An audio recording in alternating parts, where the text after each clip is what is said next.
festive parties in attendance. Let's get this ball rolling. I know it's going to be a long day, and I'm thinking maybe we'll just keep this informal today. Just keep the ball rolling. If you want to get up to go to the bathroom, go. We'll just last as long as we can. All right. Item number 1, mid-year financial review. Ms. Lori Hall.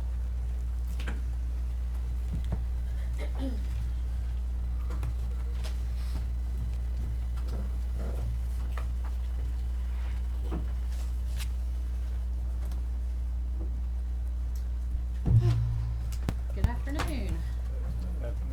Is everybody ready for this rainy weekend we're gonna have? Is she gonna refer to one of these?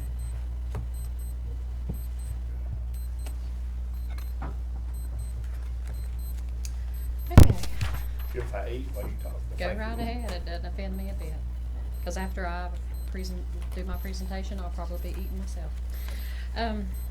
So today we're just gonna talk briefly about, talk a little bit about sales tax, our property and motor vehicles taxes, our general fund revenues, expenditures, and then debt service. So first, we'll just take a look at our sales tax. So this slide compares the first 4 months of last fiscal year to the first 4 months of this fiscal year. Because if you'll recall, our sales tax are received on a 90-day lag. So these sales tax represent July through October retail sales. So as you can see, for the first 4 months of the year, we're up, you know, a couple $100,000 there, and we're 7.19% higher than last fiscal year. So I tend not to get too excited though, since we're only 4 months in, but as you can see, we're on the positive path to, you know, this year's sales tax exceeding last year's. Same thing for property motor vehicle tax. I'll just point out that this slide, because I know Richard is going to talk about tax later, but my slide includes our current year taxes, our prior year taxes, any interest or advertising that we have charged, any attorney fees on the delinquent collections that we have recovered. So if you look at the fiscal year 17 actuals of 22.5 versus the 22.8 actuals for this fiscal year, we're up about $262,000 or 1.16% over last fiscal year. So again, those are trending well. You know, looks like we should end the year a little better than budgeted there. Just a quick look at our general fund revenues. This represents the first 6 months of the fiscal year. Again, we're right on target. We're right at 60% this year. We were at 61 last year. And of course, that varies slightly from year to year, but we're right on target as far as revenues. And then just to look at our general fund expenditures, same thing. We're at 43.4% this year. We're at 42.9 last. But there's always some timing issues. For example, this year, we have moved some money to the health insurance fund back in December. We didn't have that transaction last year. So that was about $261,000. But again, you know, we're right on target, right where we need to be, you know, as a whole general fund budget. And then the last slide is just our debt schedule. And of course, when Mitch gets up here to talk, you know, he'll talk a little more about our debt and our capacity. But as you can see right now, we're set up with a decline in debt structure. Our fiscal year 18 to 19 reduction is about $168,000. And that is all I have, unless you have any questions. Short and sweet and to the point. What was the reduction from 18 and 19? What? For the debt service? Yes. $168,000.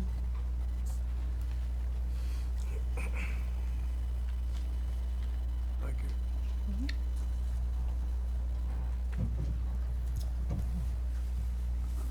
All hearts and minds clear? I understand that. Thank you. Hopefully the only one that did.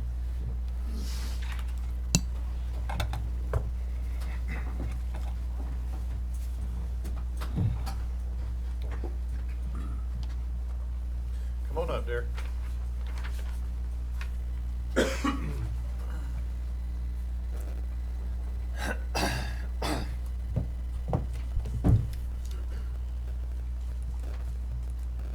Mr. Chairman, Board,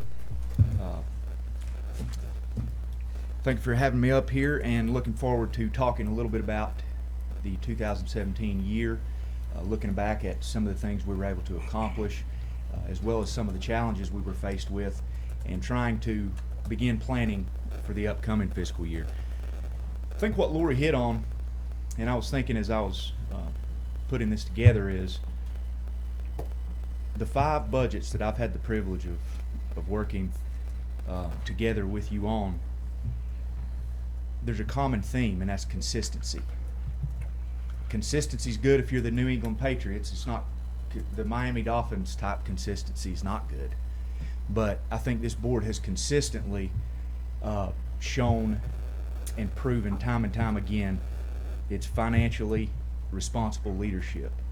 And that is a theme that is circulated down through this organization, and we take that seriously as county employees in everything we do budgetarily and everything we do above and beyond what is required to ensure that we retain this financial position.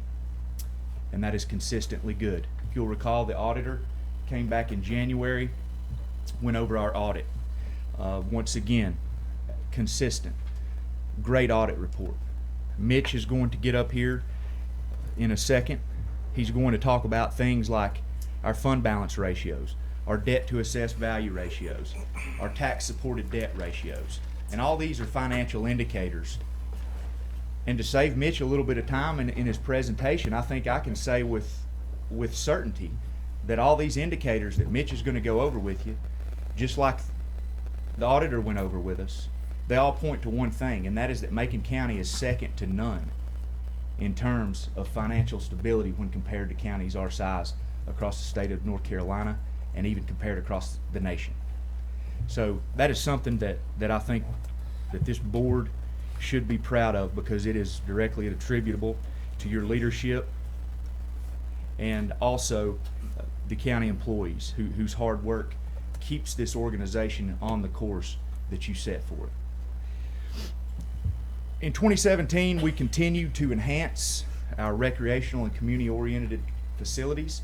The Robert C. Carpenter building was completed in November.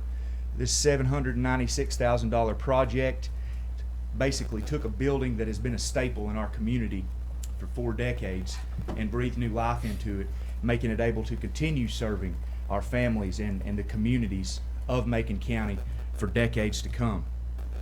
We also partnered with the town of Highlands through a $350,000 appropriation as they're enhancing their civic center. I spoke with town manager Josh Ward yesterday to find that this project is underway and right now is halfway completed. So looking forward to wrapping that up soon.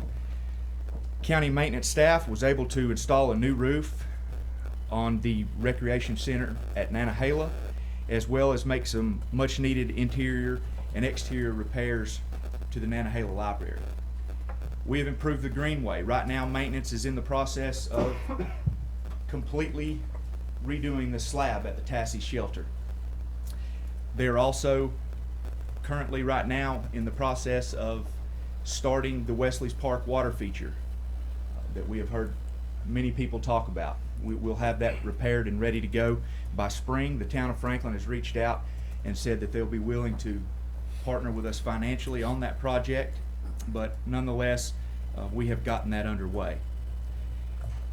When we talk about these enhancements to our recreational and community-oriented facilities, not only looking at this year, but looking back, renovations to the pool, the Parker Meadows project, I think this is more, and we have to realize it's more than a new baseball field, or it's more than a new basketball court, or a better shelter on a walking trail. What we're doing is we're creating venues for families and friends to come together. And that builds something that bricks and mortar can't, and it's a community. And the community and that community atmosphere is what has been unique about Macon County. And when people come into Macon County, that's what they talk about when they leave. And that's something that, you know, as a Macon County citizen, that I'm very proud of, and this board I know is proud of as well, from the investment that we have made in these facilities. We've continued to invest in our most important asset, that is our children. We increased the capital outlay by $100,000 to the school system in this fiscal year to assist them with their growing technological and capital needs. We have a great partnership with the school system. When you look at the results that our school system produces, I spoke with Dr. Baldwin earlier, our graduation rate is 92%. The state average is at 86%.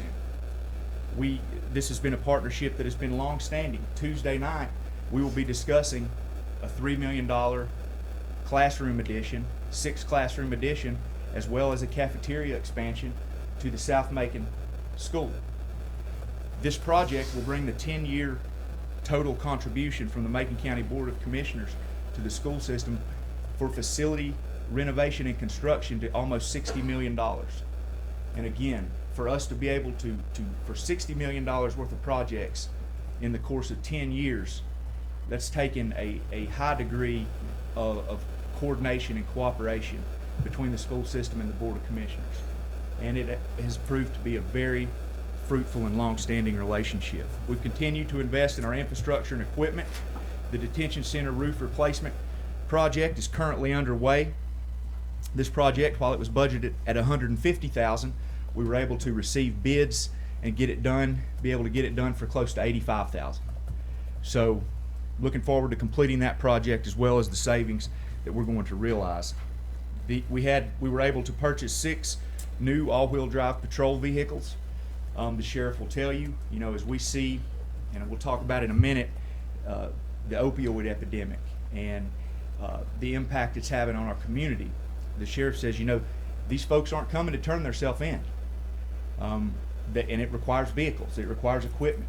And we have made a significant investment in that equipment in 2017. To date, we have 3 of these vehicles online, and the other 3 will be coming online very soon.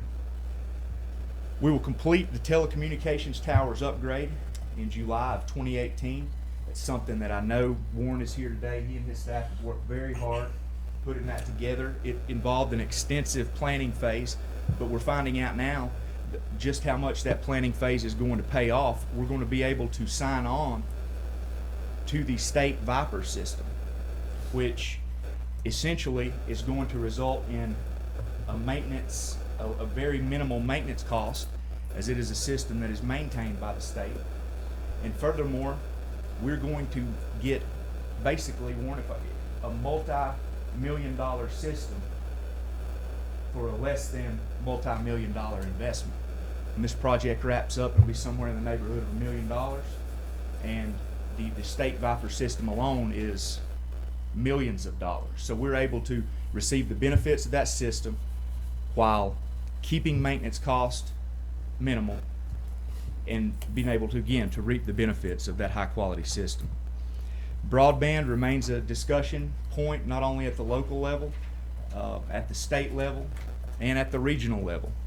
We saw the Southwestern Commission begin discussing this topic. We saw the Economic Development Commission begin discussing this topic, and the Broadband Committee continues to discuss this topic. Most recently, our discussions have centered on using county-owned assets, such as our towers, as a negotiation tool for providers. And these conversations up until this point have been fruitful, and we hope that we will see the results of these conversations coming to fruition in the near future.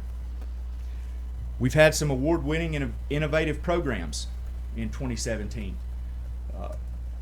Warren and his department will receive the BUSA Award, and that is going to be the Macon County Community Paramedic Program. It now includes 60 patients and paramedics who make weekly visits. They perform blood draws, manage medications, give flu shots, and other procedures. This program started with no funds. It expanded due to grant funds. Now this program has really blossomed into something that has resulted in a reduced hospital admissions, reduced workload on the 911 staff from frequent flyers, if you will, that were constantly getting an ambulance transport to the hospital. Now the community paramedics are going into their homes, and we're seeing very positive results off of that. The Thank a Veteran program was implemented in 2017 in December. Again, this was a partnership between our Veterans Service Administration and the Register of Deeds Office.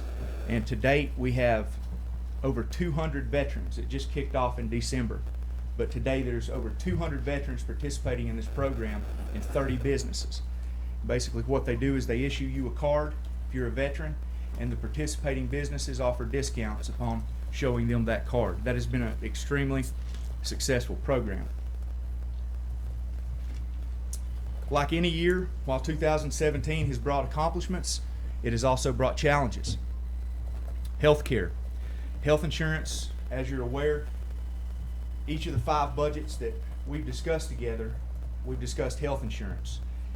In fiscal year 15, if you'll remember, we made changes. We switched providers, which led to the first increase in the net position of the health insurance fund in nearly a decade to end fiscal year 16.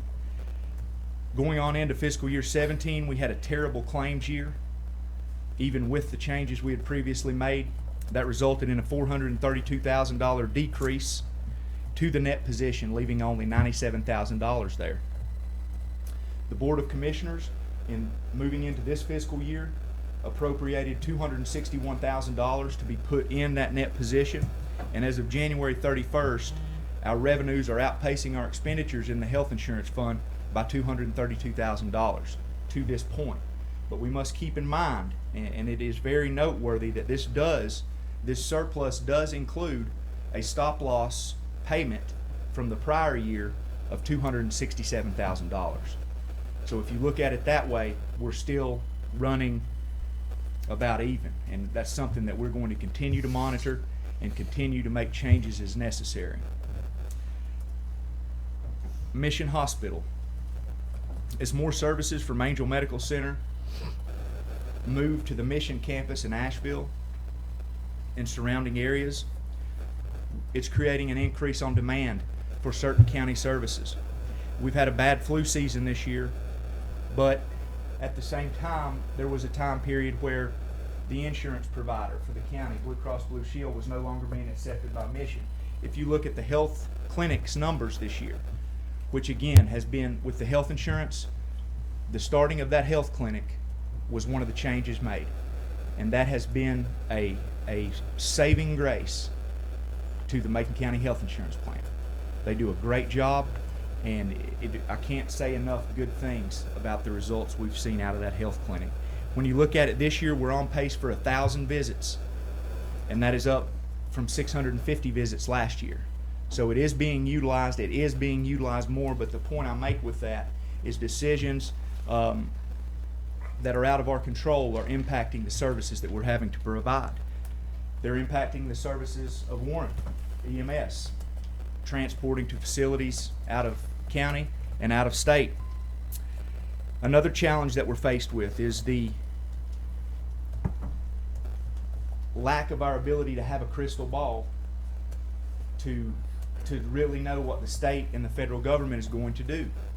We are tied together with the state and federal government in many programs. When you look last year, the federal government, we had a $100,000 reduction in the timber money that we get, which goes directly to the schools. However, we did have representatives in the House and State, or in the House and Senate, who worked to continue allowing class size flexibility in addition to securing the funding for geographically isolated K-12 schools.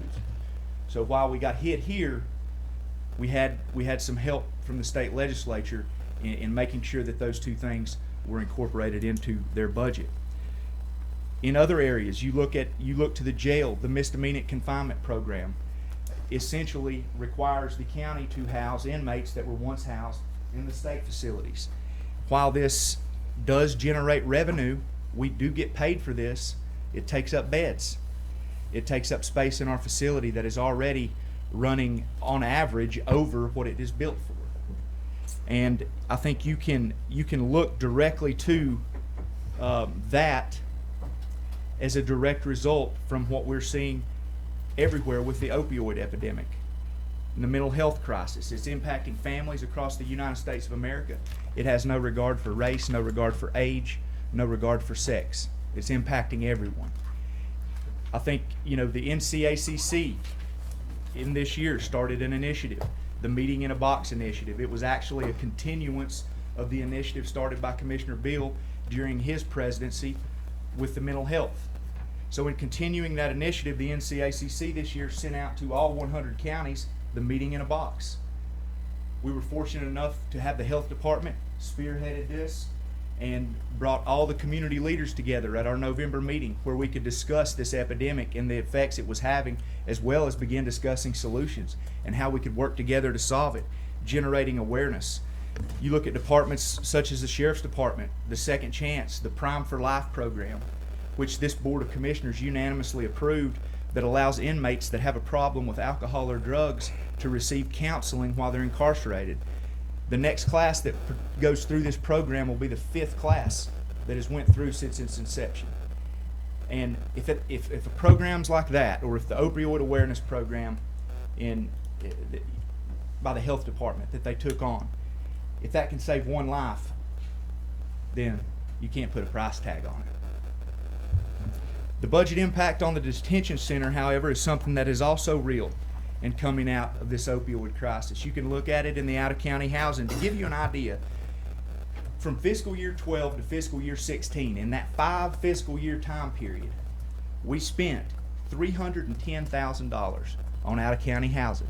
That's not $310,000 annually, that's $310,000 total over that 5-year time period. If you look at last year, which is fiscal year 17, and what we've spent this year so far in fiscal year 18, that number is $641,592. That's over double what we had spent in the 5 years leading up to this. Not only does it affect the overtime, or not only does it affect the out-of-county housing line item, it has effect on the part-time line item. It has effect on the overtime line item. And again, it can directly be traced back to this epidemic that is not only national, but hitting home right here in Macon County. If you look at DSS, as of today, there are 68 children in DSS foster care. That's up 50 from last year. What impact has that had on the budget? Last year, we had to hire 2 additional foster care workers to meet the demands of the increased workload. And again, that was when it was at 50. We're approaching now 70. So it's something that we need to be prepared for, need to be ready for, and need to be prepared to deal with it when it comes. This epidemic truly has created challenges. I've shown you right here in 2 examples, not only at the national level, but right here in Macon County.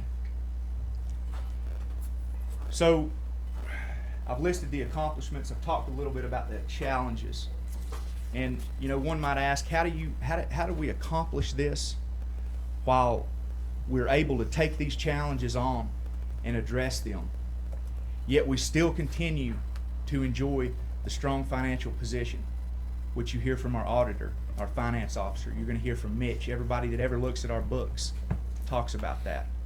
How are we able to do all this, address these challenges, retain this, and last but not least, retain the 3rd lowest tax rate in the state of North Carolina? It's, again, directly attributable to the fiscally responsible leadership and the hard work of the county employees. Also, as Lori mentioned, sales tax has been improving. It's improved more than we would ever thought. If you'll go back to last year, it was the first year that the tax reappropriation went into effect, where the services were taxed. Macon County was not going to be a recipient of the funds that were generated from that. We give, but we didn't get. So we didn't know what was going to happen, but we have consistently seen sales tax grow and continue to grow. And that's a sign of an improving economy, but again, it's something that you have to be aware of. This week, all you've read about in the news is the stock market. The sales tax is one blip away, not at the local level, it could be at the state level, it could be at the national level, but one blip away from dramatically decreasing the same way it increased. That's why we have made it very much a point. You notice we go back to the patrol vehicles, the detention center roof replacement. That is where the money that the sales tax is tied to. The increases in sales tax have allowed us to catch back up and make much needed repairs to our infrastructure, upgrade our infrastructure, without having to use our fund balance and without having to increase taxes. But at the same time, because we have not tied the sales tax increase to operating cost in the budget, if it went away, we wouldn't be in a place where we were searching for money that we had already had allocated. So that's one thing that we're very proud of, and I think should be noted when we talk about this increase in sales tax. Also, our tax office has improved their collection percentage another 0.5% since 2017 to right now. It is now at 93.9%. They're doing an excellent job. So, with that being said, 2017 has also been a year of planning.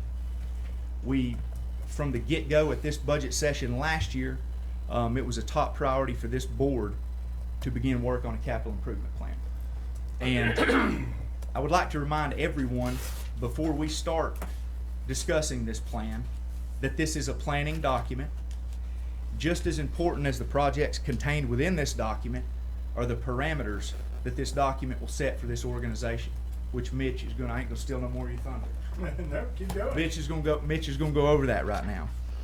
The projects and numbers associated with these projects, they're inked on paper until this board decides to prioritize and incorporate the projects annually as they see fit into our operating budget.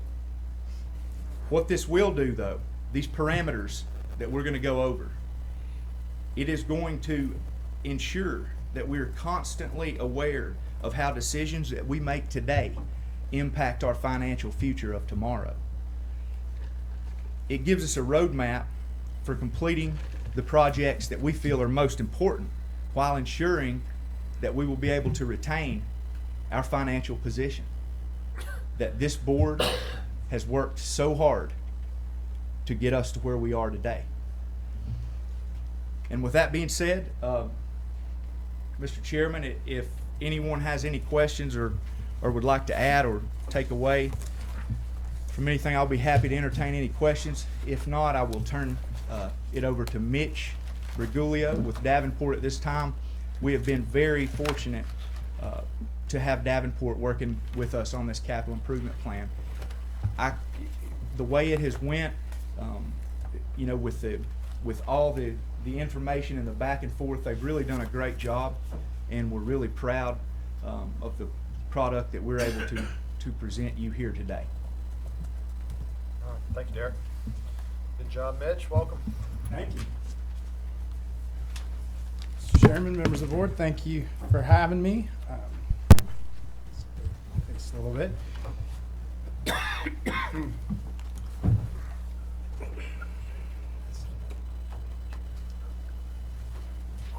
So, not to beat a dead horse, I think Derek and Ward did a very nice job, but I'll just say quickly, before we get into the real development of the CIP plan and begin looking at potential capital projects and ways to fund those capital projects, we first have to dig in and understand where you all are financially as a county, and you all are in very good shape.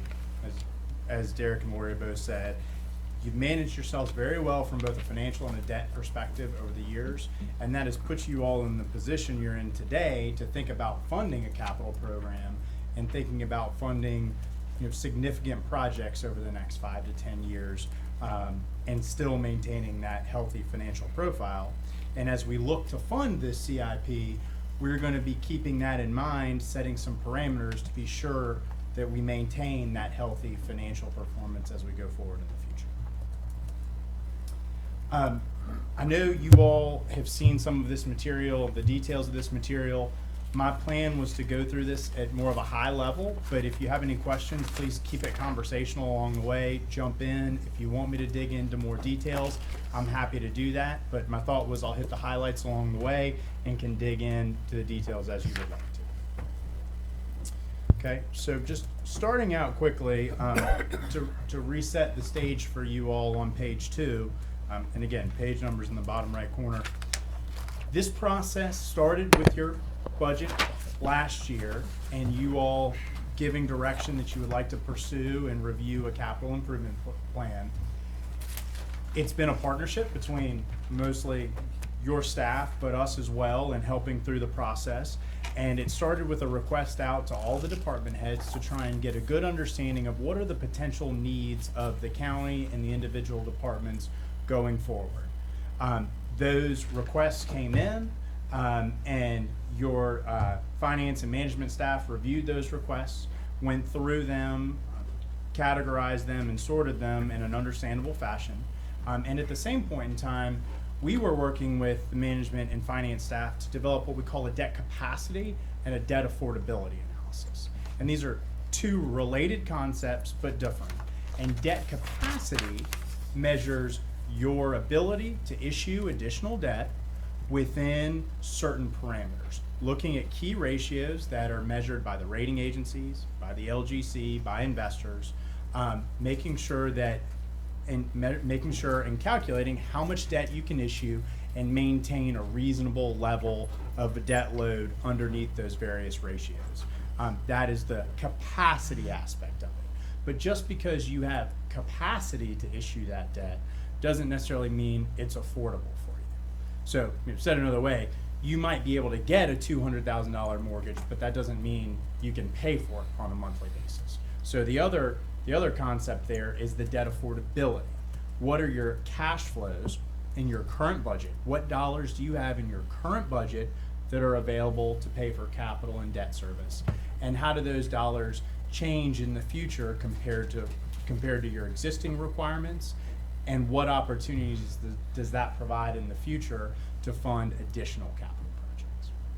So we marry those two things up, the list of capital projects, the debt capacity and debt affordability, and worked with management and finance staff to ultimately come to what you see here today is a preliminary CIP plan. At this point, we're presenting it to you all, and you all ultimately can review and prioritize and decide which projects you see as the most beneficial to include in this plan going forward, and we can make any revisions that you like. This is a starting point for you all to make your decisions. I will say, as Derek mentioned, the CIP is a living document. It is something that will be reviewed on an annual basis. So while we do look out 5 years, a 5-year planning horizon, we also look out a little bit further just to make sure we know what's coming down the pipeline. It's a 5-year plan, but only the first year will be funded. So as part of your budget process, you will approve the funding of the fiscal year 19 capital projects. The out years, they're an approved plan, but they're subject to change throughout the year. Next year is part of your budget process. As priorities change, priorities evolve, new projects come up, other funding sources maybe are identified. So it's a living, breathing document that is reviewed at least annually, and you all would only be funding the first year through your annual budget process. Okay? So as I mentioned, through this process, we want to make sure we maintain your healthy financial performance in the future. And one of the ways that we look at that is we look at your credit rating. And while you all do not currently have an outstanding public credit rating, because you do not have any public bonds outstanding, you have had a credit rating in the past. And that historical credit rating would relate to the mid AA range. That's a very good range to be in. There are 9 AAA credits and 7 AA1 credits in North Carolina. Those are there would only be 16 counties in North Carolina that would be rated higher than you based upon your prior credit rating.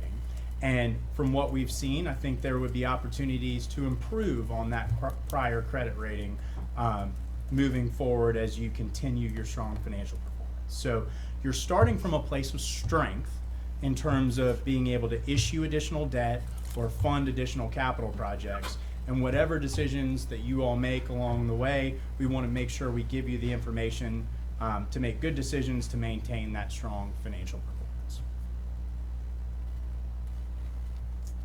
Okay. Quickly, on page 8, just at a very high level, we wanted to go back and look at your general fund balance, look at the historical trends and see where you are. And you all have done a very nice job over the last 5 years adding to and maintaining your general fund balance levels. These levels are strong. They're in line or slightly better than other similarly rated counties would be at. And this provides you financial flexibility going forward. Fund balance is particularly important as you embark on a capital plan. Capital projects can be difficult to get off the ground, and oftentimes you have to float funding on the front end of a capital project before you receive the ultimate long-term funding, whether that be a long-term financing or grant funding. You may have to spend dollars up front at the beginning of the capital funding process. So your fund balance provides you that flexibility to think about taking on a capital funding plan in the future. You have the ability to get projects off the ground, fund preliminary expenses to get you to the point where you know the total borrowing amount you need or the total funding amount you need for a project, and ultimately get that long-term funding in place. So you're starting from a place of strength, and starting from a place where it's reasonable from a fund balance perspective to think about funding capital. One of the items that we wanted to throw out there for you all to consider is as you consider taking on this funding plan, you have a goal or an informal policy to maintain unassigned fund balance at 25% of expenditures. That's a good target, a good level, and you are above that level right now. You may consider formalizing a financial policy related to fund balance, just to give outside parties, credit rating agencies, investors, banks, the local government commission, and others comfort that as you take on this capital program, you will continue to do that in a responsible financial fashion, and that this capital program will not impact your fund balance negatively. Just having that adopted policy helps those conversations sometimes, so it's something you may want to consider. Okay. So the other big piece of starting out and building this capital plan is understanding where you are right now with your current debt profile. Right now you have about $28.4 million of tax-supported debt outstanding. That's debt supported by your general fund and your general fund revenues. And that debt, $28.4 million, is all being paid off by 2031. So within 15 years, you will have all of your debt paid off. And the total principal and interest payback is about $33.2 million.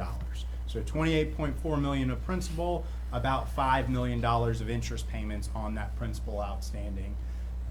You all and Ms. Hall have done a great job of managing your debt portfolio, low interest rates on current debt.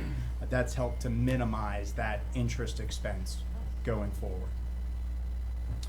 Just for a little more perspective on this debt profile, we've looked at 3 key debt ratios. These are debt ratios that are going to be reviewed by rating agencies or banks or other investors as they look at your credit and think about your ability to borrow money from you. The first is called the 10-year payout ratio.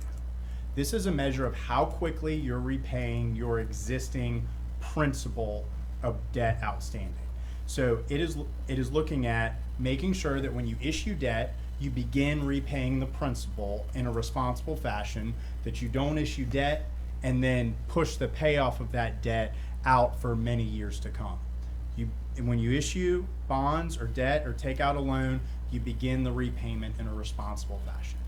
You all are repaying 90% of your existing debt within the first 10 years. That's a very good level to be at on the 10-year payout ratio. This is one place where we may recommend, again, establishing a financial policy that as you fund a capital plan, which may include additional debt, that debt will be undertaken in a responsible fashion. And again, a policy level for a 10-year payout ratio may be somewhere in the 50 to 55% range is typical, and you all are at 90%. So well above any potential policy threshold we might consider. Okay. Second key ratio, debt to assessed value. Your debt outstanding as a percent of your tax base. You all, again, on the approximately 28 million of debt outstanding compared to an $8 billion tax base, you all are at about 0.36%. Again, that's a very low level. According to the rating agencies, that would be very strong, the highest category that they have. And this is somewhere, again, that you may want to think about a financial policy as you take on a capital plan. And policies for debt to assessed value would typically range in from 2 to 2.5 to 3%. You all are at 0.36%, a fraction of what that potential policy could be. So in good shape on this ratio. Last one, debt service to expenditures on page 14. Your annual budget, your annual debt service budget as a percent of your ongoing governmental operating budget. How much of your budget is in that fixed debt service payment? You all, on an operating budget, not including capital and debt service, just operating budget of about $50 million, your debt service represents about 7%. That's a very good level. Again, last key ratio and last place we would recommend a policy on. Typically, policies are around 15% for this ratio. So you all are less than half of that. So in good shape on this ratio, and just you can hear the refrain of this, you're starting from a position of strength. We would look at these key ratios, we would look at your debt profile and say, you have debt capacity. You have capacity to take on additional debt. The other side of that question is, what are your cash flows look like? How are you paying for your current debt? And does that provide opportunities to fund new projects within your current budget going forward? Okay. And this is really small. In your book, you have a big pull-out sheet, which will be bigger numbers. I'm not going to go through the details here. Just a little high-level concept here. You all have done a nice job in budgeting your debt service. Your debt service budget has a declining profile, and as Derek mentioned, you've been funding some capital projects, some larger capital projects on a pay-as-you-go basis, meaning, in 2018, you budgeted to fund about $900,000 of pay-as-you-go capital projects. Those are one-time capital projects that were built into your 2018 budget that will not be an expenditure in your 2019 budget starting out.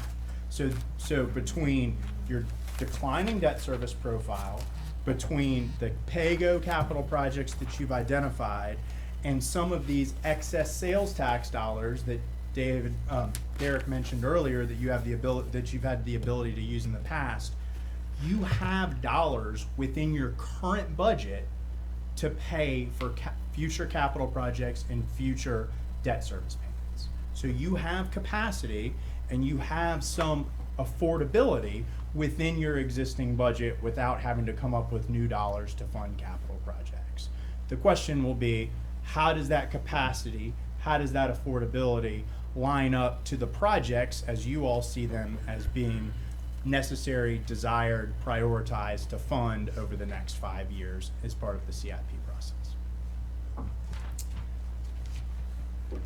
Again, any questions along the way, please jump in.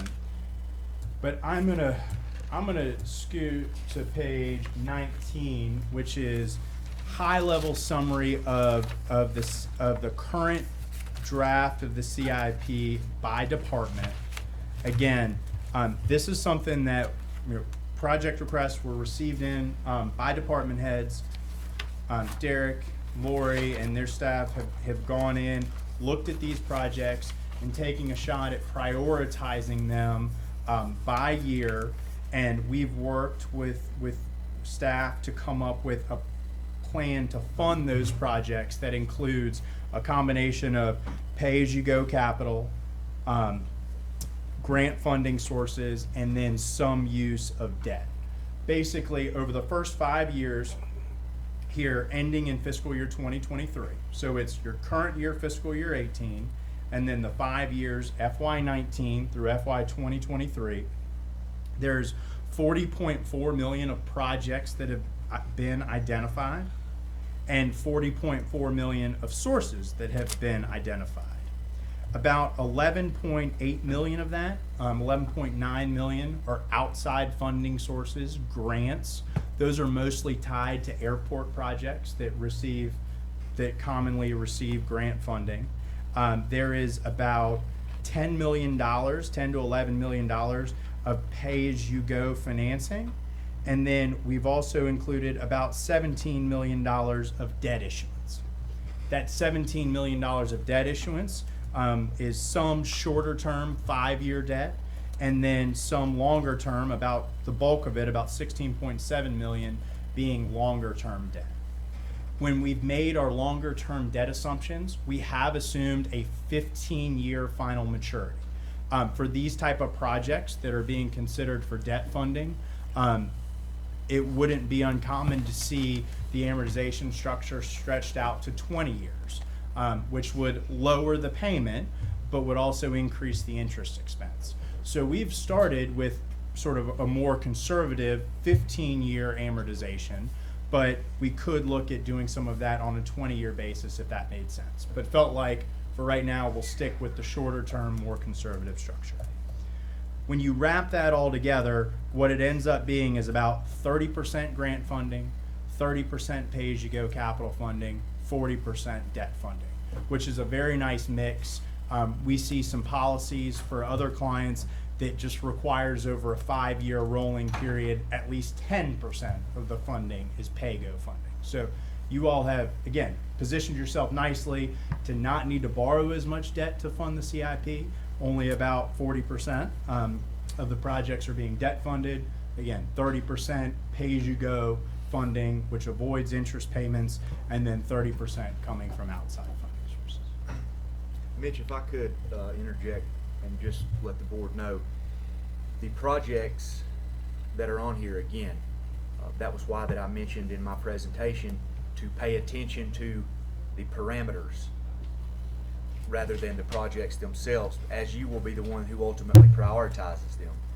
We had to put these projects down in order to have a plan to get started. So there is nothing set in stone about these projects.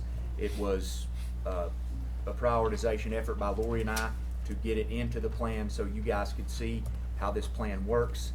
And with that being said, again, the ultimate prioritization is up to you, and none of all this is a plan until the board decides to incorporate it as we go year by year. Like Mitch said, it's a living document. Thank you, Mitch. I'm sorry. Oh, yeah, no problem. So let me just, I suspect y'all may have questions or conversations that y'all want to have about this, but just briefly, let me just say, when we take this CIP, and in particular, the projected pay-as-you-go funding, annual dollars spent, and the debt funded, we run that through our model. And again, 15-year debt assumptions, very conservative debt profile. You still maintain a nice decline in your debt service. If you look at the chart on the top left, that's your existing debt in dark green, your new debt on top of that, and the other colored bars by fiscal year. And you can see we do increase the level of debt service payments, but once we reach the max level in fiscal year 2020, there's still a decline in your debt service profile, which means you will have additional capacity moving forward. As we roll forward with the CIP, another year rolls on to that 5-year period, there will be capacity in the future for additional capital projects. We revisit your debt ratios, and all of these are still in excellent shape. You might remember I said policies typically for the payout are 50 to 55%. You bottom out at over 80%. Debt to assessed value typically ranges from 2 to 3%. you all remain under 0.5%, and debt service to expenditures under 15%, you remain under 9%. So in very good shape still with funding this capital plan.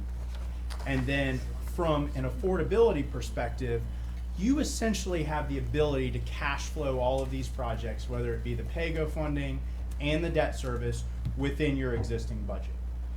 When we run this through, you end up being anywhere from around it's about, we'll call it $300,000 short of being able to fund these projects. So there's funding the 40.4 million, essentially you have to come up with around 300,000 of additional dollars elsewhere to be able to fund these projects.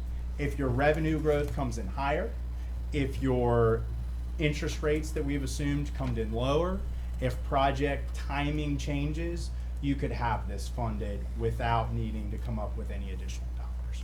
So when looking at a 5-year plan, when the shortfall is only $300,000, I think we could say that is a manageable level that you could probably make up for in future budgets.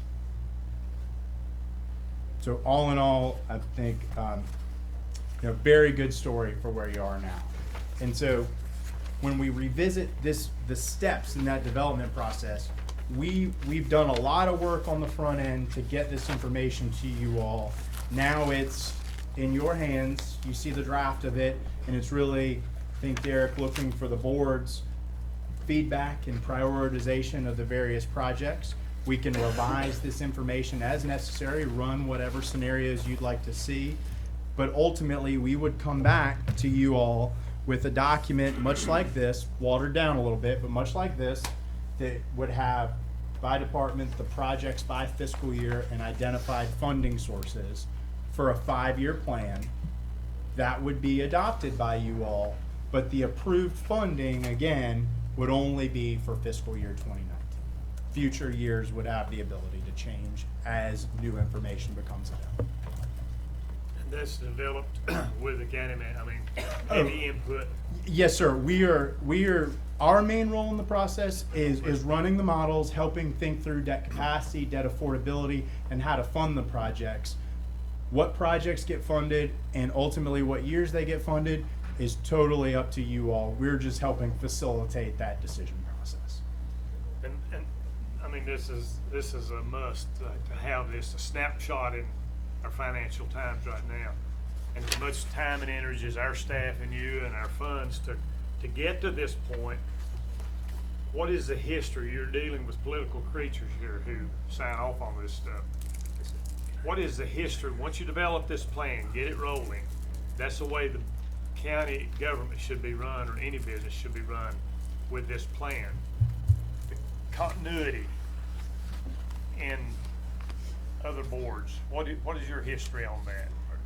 Yes, sir. Well, I tell you, we do this work for a lot of counties around the state. And what we see a lot of times is in the initial rolling out of this plan, a lot of times it is paired with those financial policies that we talked about.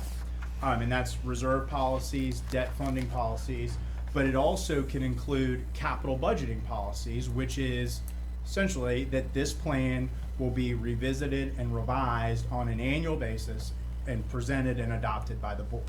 And so that is the board saying we are going to make it our policy to review our CIP and adopt a CIP on an annual basis. It is a living document. Future year projects may change, priorities may change, but I think the important concept that we've seen is that you're planning for the future, you're understanding what capital projects are coming down the line, you're choosing how to prioritize and fund those projects, and that when you fund those projects, you have a framework like policies in place to make sure that the decisions that you make are going to still maintain that healthy financial position that you create. Yeah, that's the only thing that concerns me about this is if we've got 3 commissioners up this time, they'll probably, hopefully all 3 come back, but it could change overnight, the aim, the goal of this, well, maybe not all of them, but. Lightning gonna strike him, you better get on something You know what I'm solid. saying? I mean, There's rubber right here, I'm good. if you, in theory, if 3 new board members came on this board, then the all of this could be a moot point. I just wonder if there's any stopgap. There's no way to build any But measures. yeah, I don't think you can do anything to bind future boards, but I think putting the policies in place and the continuity with staff taking on the initiative to start the get it process in of the looking budgeting at process. the CIP. Yeah.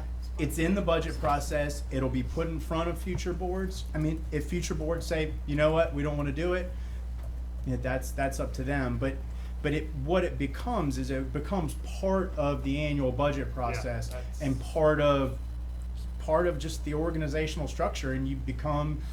This is the first year, but next year you're gonna be waiting for me to come up Or you here can and just tell vote you where against we the are. budget and not have no responsibility on it, right? I'm sorry. You can vote against the budget and not be responsible for none of it, right? That's another option. You could. Yeah. So but it becomes ingrained in that Yeah, process, yeah. and the more you do it, the further you get into it, the more it becomes expected. All right, thank you, Mitch. Yes, sir. Thank Where are you. you traveling to today? Thank you, Mitch. You can hang out for the rest of the meeting if you'd like to. Sure. That'll put me in Charlotte right around 6 o'clock on I'll 85. be in Charlotte tomorrow. I gotta come to a soccer game tomorrow. Thanks, Mitch. Thank you all very much. Good job, Mitch. Good Yes, job. sir. And like I said, we're not done. If y'all want to see changes, see updates, we'll coordinate with Derek and Roy to get that. Very informative, no doubt. All right, Richard, welcome. Take care. Morning. I'll get in touch with you. Reevaluation and tax office software updates. Hey, should Mitch stay or can he? No, I think, yeah. I was just joking. It's Friday, make him stay. I'll serve lunch on my airplane, Carl.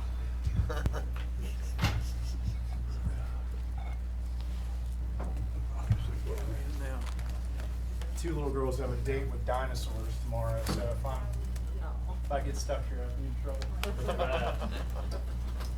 it's inside. Yeah. See you, Mitch.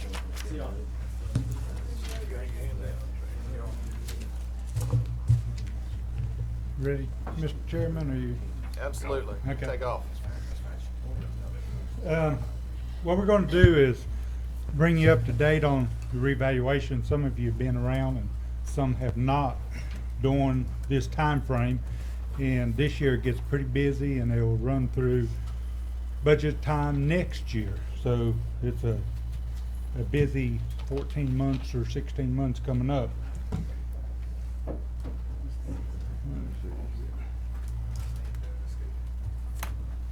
Okay, right now, if you see on the screen there, the first line is preliminary review. Right now in January was 54% complete of the project. That's visiting property, looking at sales, things like that. We estimate around May 1st we should be through with the first initial review of information.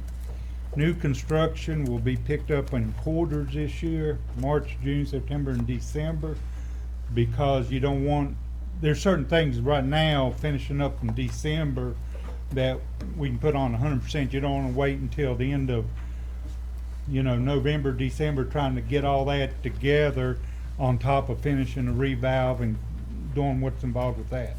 So those will be done in 4 segments. New values for new construction will be for 2019.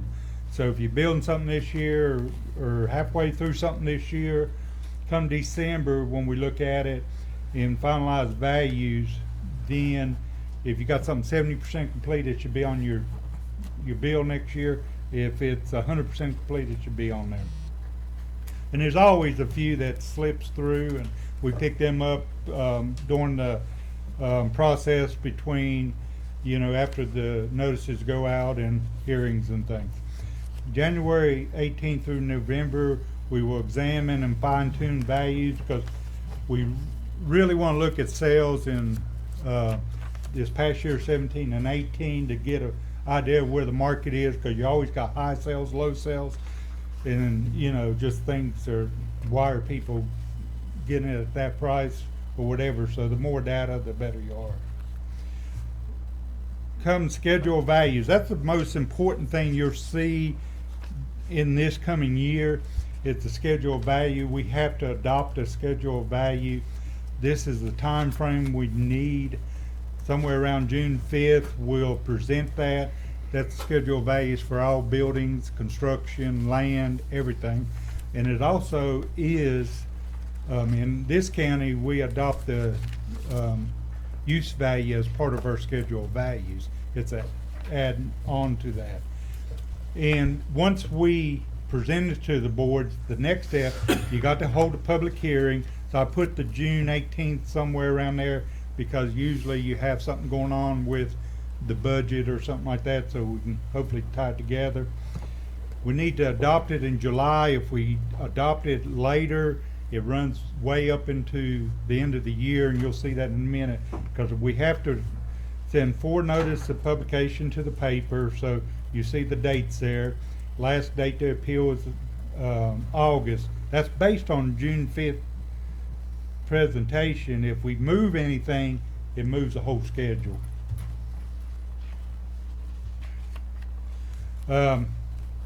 Final property review, we'll do that between June and September, trying to get, as we look at these sales and that, and we look at aerials, and we look at different data, then we'll put areas out there that we need to go back into.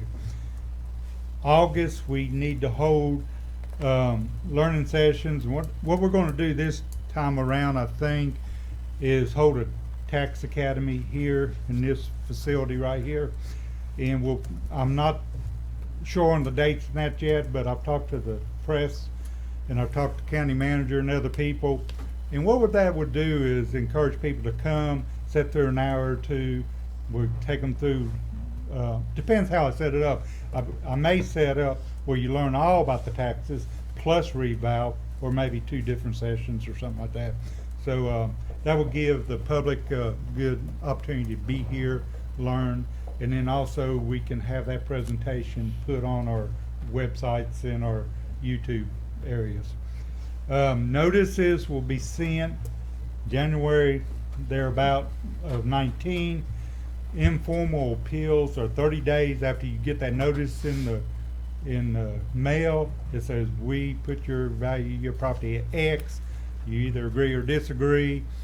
And if you disagree, then you got 30 days to appeal to us, and that's in writing. And then we look through that, we send you a second notice, and then the Board of Equalization by law has to start in April.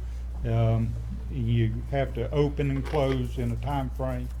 Even if you close it, that's closing the board to receiving any more appeals.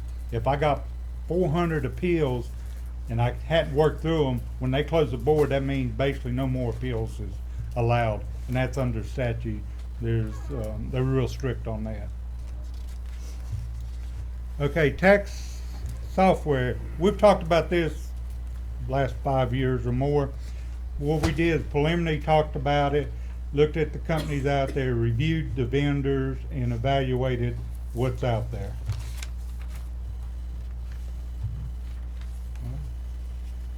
Right now, the 3 that of prominence in the area that we would deal with was Tyler Software. We have that in multiple services in the county. We have it in our office in 2 areas. The financials are on that. That's how we do our in-field pickup of stuff on computers is through Tyler. North Carolina Property Tax System is the Farragut installed system. It's expensive, no in-field tablets, so you'd be going back 15, 20 years. Counties are leaving because of poor quality, poor appraisal packages.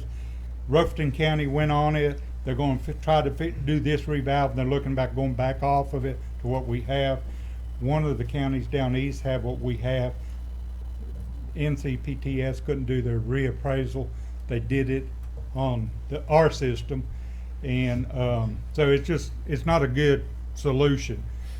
Keystone is what we have in its PAS, which is their new version. The problem with Keystone, with going with them, everything would increase, and at the same time, they have less people in this state than what we have through the way we operate by owning it ourselves. So what's the conclusion? Is keeping Keystone and self-support. We self-support through good pickings. It's proven software, no large learning curve. We have a perpetual license, so the state or anybody else can't tell us we can't use it. Low cost, and county controls the cost. If we go to a new one, the gains don't justify the investment. Annual cost will increase 3 to 10 times what it is now. Our basic cost is $30,000 just for my part of it. We got other related costs, but the basic coverage. These other softwares that we just talked about will be anywhere from 120 to 300,000 a year annual cost on top of that. So I mean, it's a huge difference. Initial investment is about $2 million. That's for our side of the software and some of our stuff. That does not include any hardware or any stuff that we have to do on that side. That would probably run about $1 million, I would guess. That's something you'd have to look at totally different. So the cost is stagnating for our community when you're talking about, you know, you need schools, you need jail, you need whatever. You know, this here is required, but we can make do with some steps, and I'm going to show you what we're going to be required to do. We need to keep Keystone and use good picking. We need to start investing in software and hardware update, keep servers updated, faster links to internet web pages, rework, software cleanup, including GIS connection. Why I say that is because a lot of our programs and our program started in 1978 in Orange County. It was a government back group then, but as we grew, we've added different pieces of software. You know, the internet came, GIS came, mapping came, digital and all that, web pages. Well, all this we put together piecemeal. Well, now some of that hadn't been reviewed and rewritten in decades. You know, it's probably been 10 years since we even got into the workings of the system. So we really need to clean that up. There's parts we don't use, parts we need to improve. We need to start allocating software money to do that kind of stuff. And I used to have around 60,000 plus a year to do software. We have no money in our budgets now much to do that. In 5 to 7 years, most counties that are self-supporting has an IT staff person dedicated to keep their software. One thing with this software we have, it's written in PIC. There's very few applications out there in PIC, so we need to train somebody in the courthouse. Barbara Jacobs, when she was here, she was on it from day one, so she knew how to program PIC. Good Pickens knows how to program good PIC in PIC, but we're going to have to get back to having people trained in that. And you always have to monitor new software availabilities and the requirements next 5-10 years. I don't know what that's going to bring on to the county. As long as we can write and program our software, we can keep any software running. The state will not force you to go to any system because there's no requirement in the state of North Carolina you have to be on System A. There's about, I don't know, 15 different software companies out there, small and big. To give you an idea of how we are operating, if you look at this, I know it's hard to see, but in the upper middle right corner you see mobile video. It's a red line. Down in Annex you see a red line. Those are our drivers and that software and all this stuff we're talking about. We're running at 98.5% capacity. That goes with hardware. It can't continue. I mean, I'm dragging. If one of these things go out, you know, we're down. Period. And we're limping through keeping this stuff going to get the next revow. Hardware in this should never be at this critical stage. I mean, no business runs at that. This is our speed when we tie the internet to get to places. We got tied to the North Carolina State side, Department of Revenue side, the real estate sites, the IAAO sites, social services sites, you name it, we got tied to it. Well, our download, this is actual download, 18.73, upload 2.89. I'm telling you, 18%, Jackson County and Haywood County have the exact same software we have. They have no problems like we do on this here. They run at over 100. I have laptops that I bring in from the field, and I've spent this year about $600 putting in new Wi-Fi extenders downstairs, but we thought that was a problem. I can't take a laptop and upload our daily work into our system. We have to hook it up, and it's slow and cumbersome based on these two areas. So going forward, computers is very big today. They're just going to get bigger in our operations and that. And until we address some of this stuff, you know, we're limping. The next part that comes into play is the requirements that the state, and Mr. Bill can bring you up to date on this, thanks to the great state of Mecklenburg and some other counties. They blew apart in revaluations, not providing enough money, resources, and then the public got really disenchanted. It cost Mecklenburg and tune about $10–12 million to clean up the project that already cost them that. So the state is enforcing starting now, but we got a reprieve because our reval's already going. We got new standards, and we have to meet the international standards set out by all appraisal boards in the USAP manual. We will have to begin on January 1, 2020 meeting those standards. It's supposed to be in for 18, but our revals are like 50% complete, so we get a buy this year, but next year we won't. We will have to conduct a full major enlist in 2023 because we hadn't done one in over 8 years. That means you go to every property, you major list, go walk around it, take pictures, and all that. Very labor intense. Mecklenburg got that law changed a number of years ago where you could use maps and you could use aerials, you could do computer programs and all that. Well, that's fine and dandy, but if you got a problem and looks like it's a problem, you still got to put a person out there on the field to verify it. So the state's going to require that. That goes to that we will have to have a minimum of 2 new appraisers and a data technician. And the state we have to send in prior reports before we do a revaluation. Do we got the staff? Do we have the money? Do we have the resources available to do the task? If not, then the state will say, well, we recommend you go hire a firm. So in 2019, 2020, our budgets need to be increased.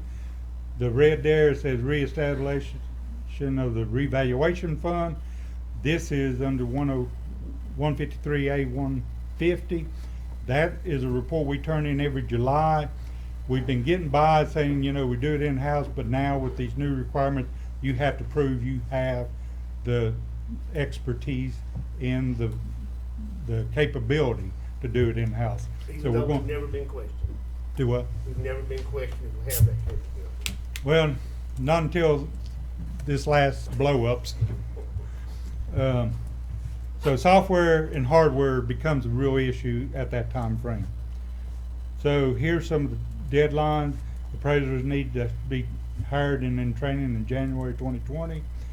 Collection supervisor retiring, so we are in the process of training somebody.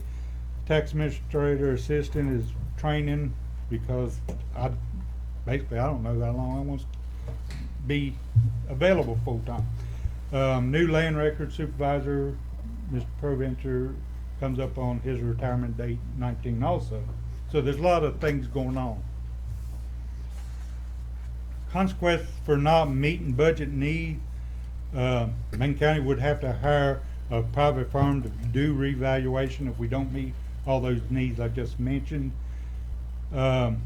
Even a revaluation firm will require that your hardware and software run at optimal levels, or they'll bid a different package and a different price.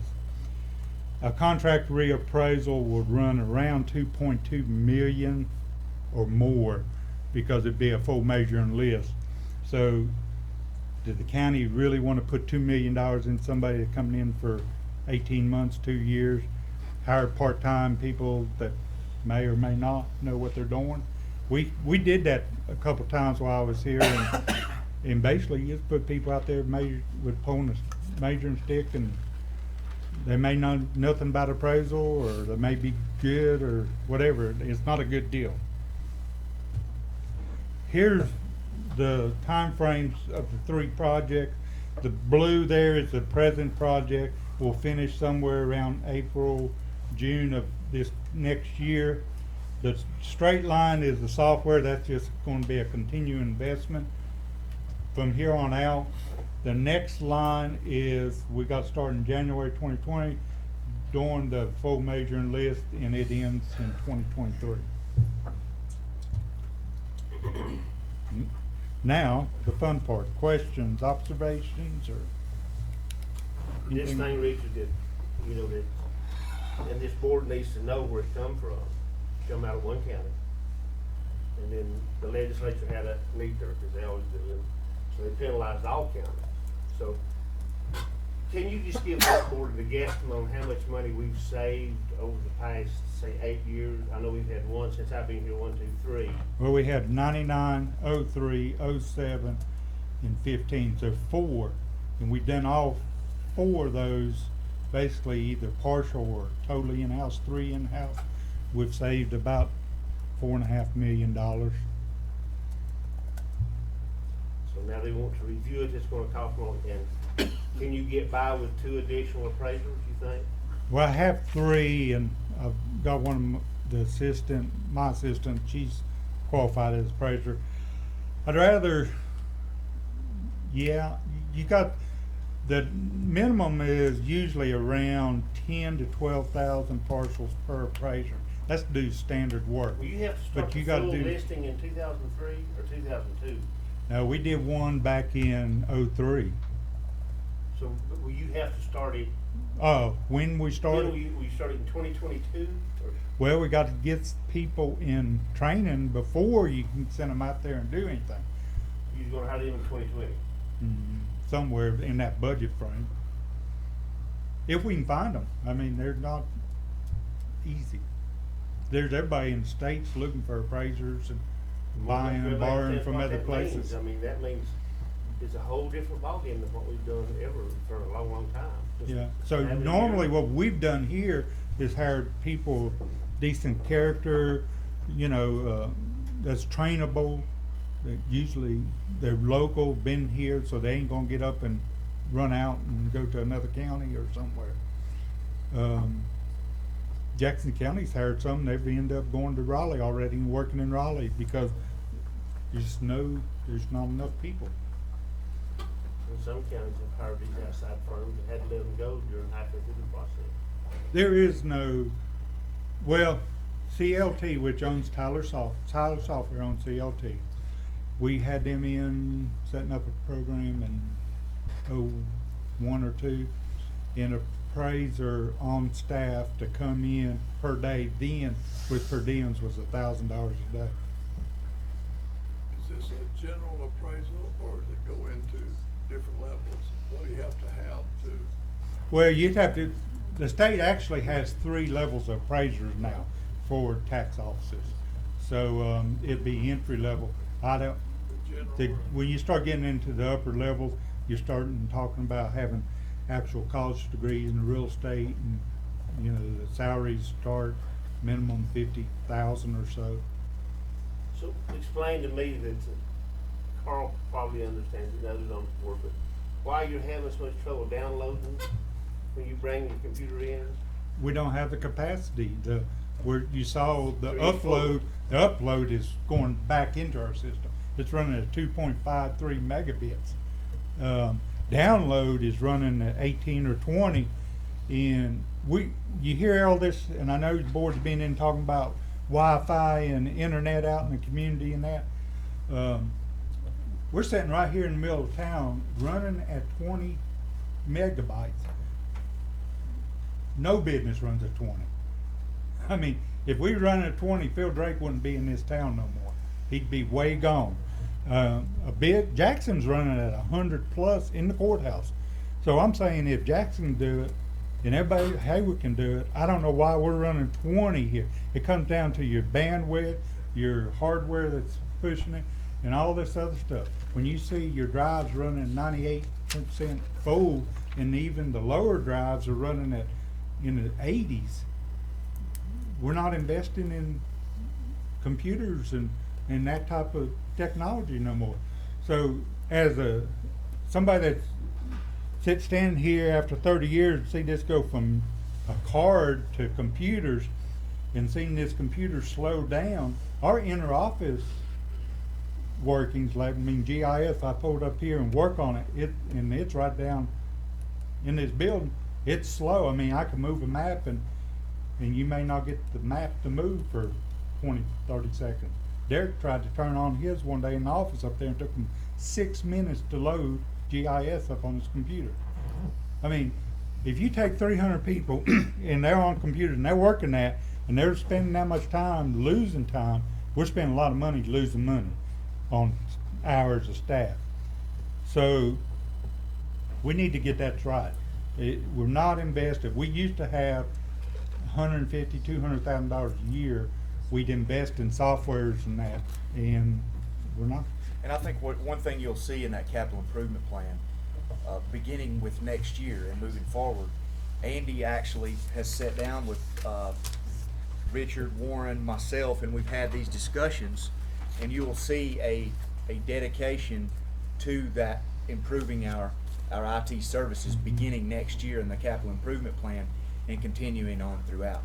We've recognized that, and we have put that in there, and do feel like it would be a top priority. Yeah, it is in there. And to give you an idea, about 2.5 months ago on a Friday, I believe, I mean, everything quit here. I mean, we had a major mess up, and we met all the people Derek was talking about, and it basically took $100,000 of emergency equipment to get in here to get us up and running. I mean, we got it running, and then we had to, and we're still installing that today. So you can't live on a shoestring all the time, because this is the way we operate. Our software is located in the county. It's not in the cloud out there where I can go to your office and start operating on. It's here. We located here. If we want to get out of that, that's a total different ball game and a different cost. But we have to maintain. This is the only place you can get our software. It's in this building somewhere. So in the capital, it'll be It'll be in the IT section. IT budget, Yes, sir. not Richard's budget. Right. Yeah, And my that was software another is thing. different question altogether. See, because, you know, in this instance this year, we, like Richard said, we had a situation come up, but we got together, which involved multiple department heads working together, but they got together, they came up with a solution, and they got the job done. And I think that speaks a lot. While you're trying to identify a problem that we're having there, it also speaks a lot about, as I spoke to earlier, our department heads, our county employees, and their willingness to work together and do whatever it takes to get the job done. One last question, Richard. I was in Raleigh this week, and this census in 2020 is gonna be huge. Mm-hmm. The census. And I don't know what I'm talking about, but this was talked from Transylvania County and Dyer County and a few of those other people that were out. And we're gonna ask the county manager today before we leave, and with determined permission, that him to go ahead and start forming somebody from this census. Because, you know, we protested the licenses, Yeah. you know, we protested it, that it was off bad, and we still think it is. Are there anything that you do in the tax office, and you and the county manager, that can help us with the census in 2020? Well, we can get that through our GIS stuff. I can tell you Jack Hort and I started work on the first census, 1990. It come through. And where they do, what gets us in Dare County and Transylvania MD is the number of occupants per residence and the number of vacant occupants residencies out there. Ours is always low, like say if they average 2.8, ours is around 2.2 or something. We have a high seasonal population, and a lot of these seasonal people stay here 11.9 months a year, but they're not going to be counted in that, and that's where our problem comes in. Very much so. In 2009, Rhonda Blanton and myself, I was a planner at the time, worked on that census for the 2010 census.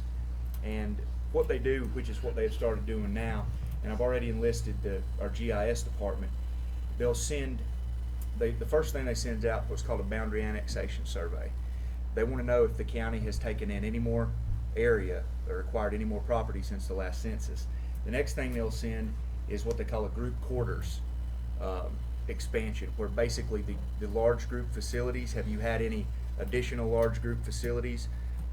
The additional, that is where we would target the facilities like the assisted care facility below Macon Bank, the new housing complexes, which I think both have been built since the last census, and things like that, where we're sure they're identified, and being able to and identifying those large population areas right there. Where the rubber meets the road, I guess, as you'll say, is we received a grant at the very end of that process, and that grant was spent to buy little pens, and I think we used something else, but the bottom line is it said Census 2010, remember to take it. I think, it's very important that we can do all this work, and we're beginning in the beginning phases right now at the county level, but I think just as important is to constantly remind everyone to take the census, everyone to participate in the census, because that is how they're ultimately, at the end of the day, going to form that. Richard was involved in our appeal in 2010. We appealed it, and they basically said, yeah, you probably are, maybe 25-30%. They said, yeah, you are. Yeah, I think but it's we're not going to redo it. Yeah. So that's what. That probably, I don't know how much money that cost this. Yeah, it's lots. A lot. Because basically your population 34,000 when realistically it's probably closer to 40. So it's per capita. Well, the reason I cost. mention it, anything in this software deal that we're doing that'll help Richard, that'll help, Yes, sir. it'll pay for itself. We can get a good count. We can get the right count. Yeah.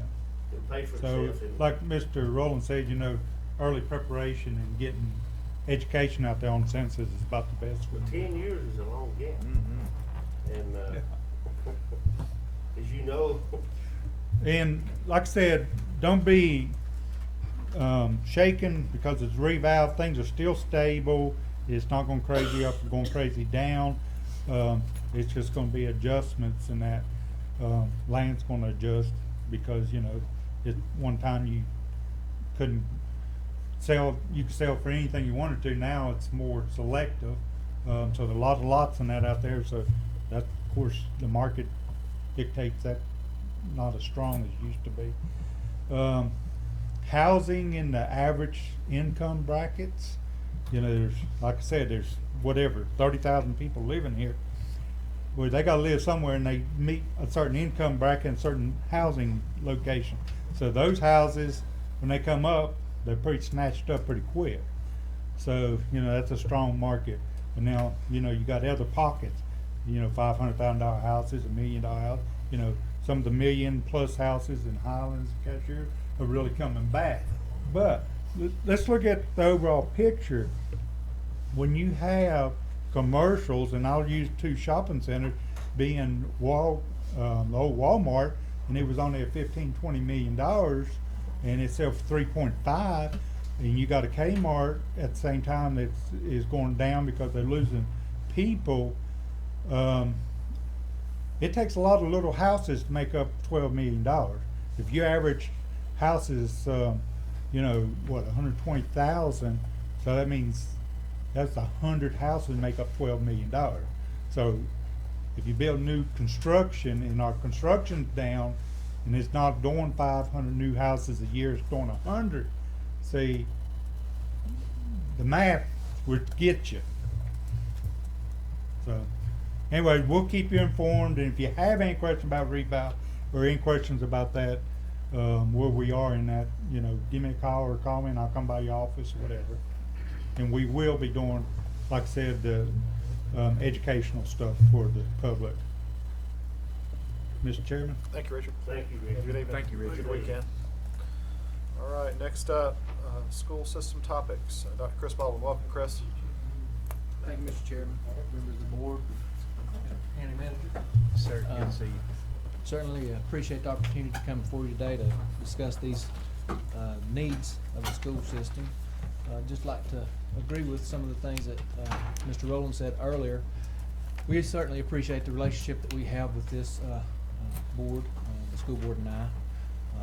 We certainly appreciate your attention to the needs at South Macon and getting that project out of the ground in the near future. I also like to say that I agree with him that Macon County is second to none, and that I appreciate the fact that I believe that we all share the goal of making the Macon County school system second to none. It is a good school system, and we want to be the best possible. I have a packet here for y'all. Thank you, sir.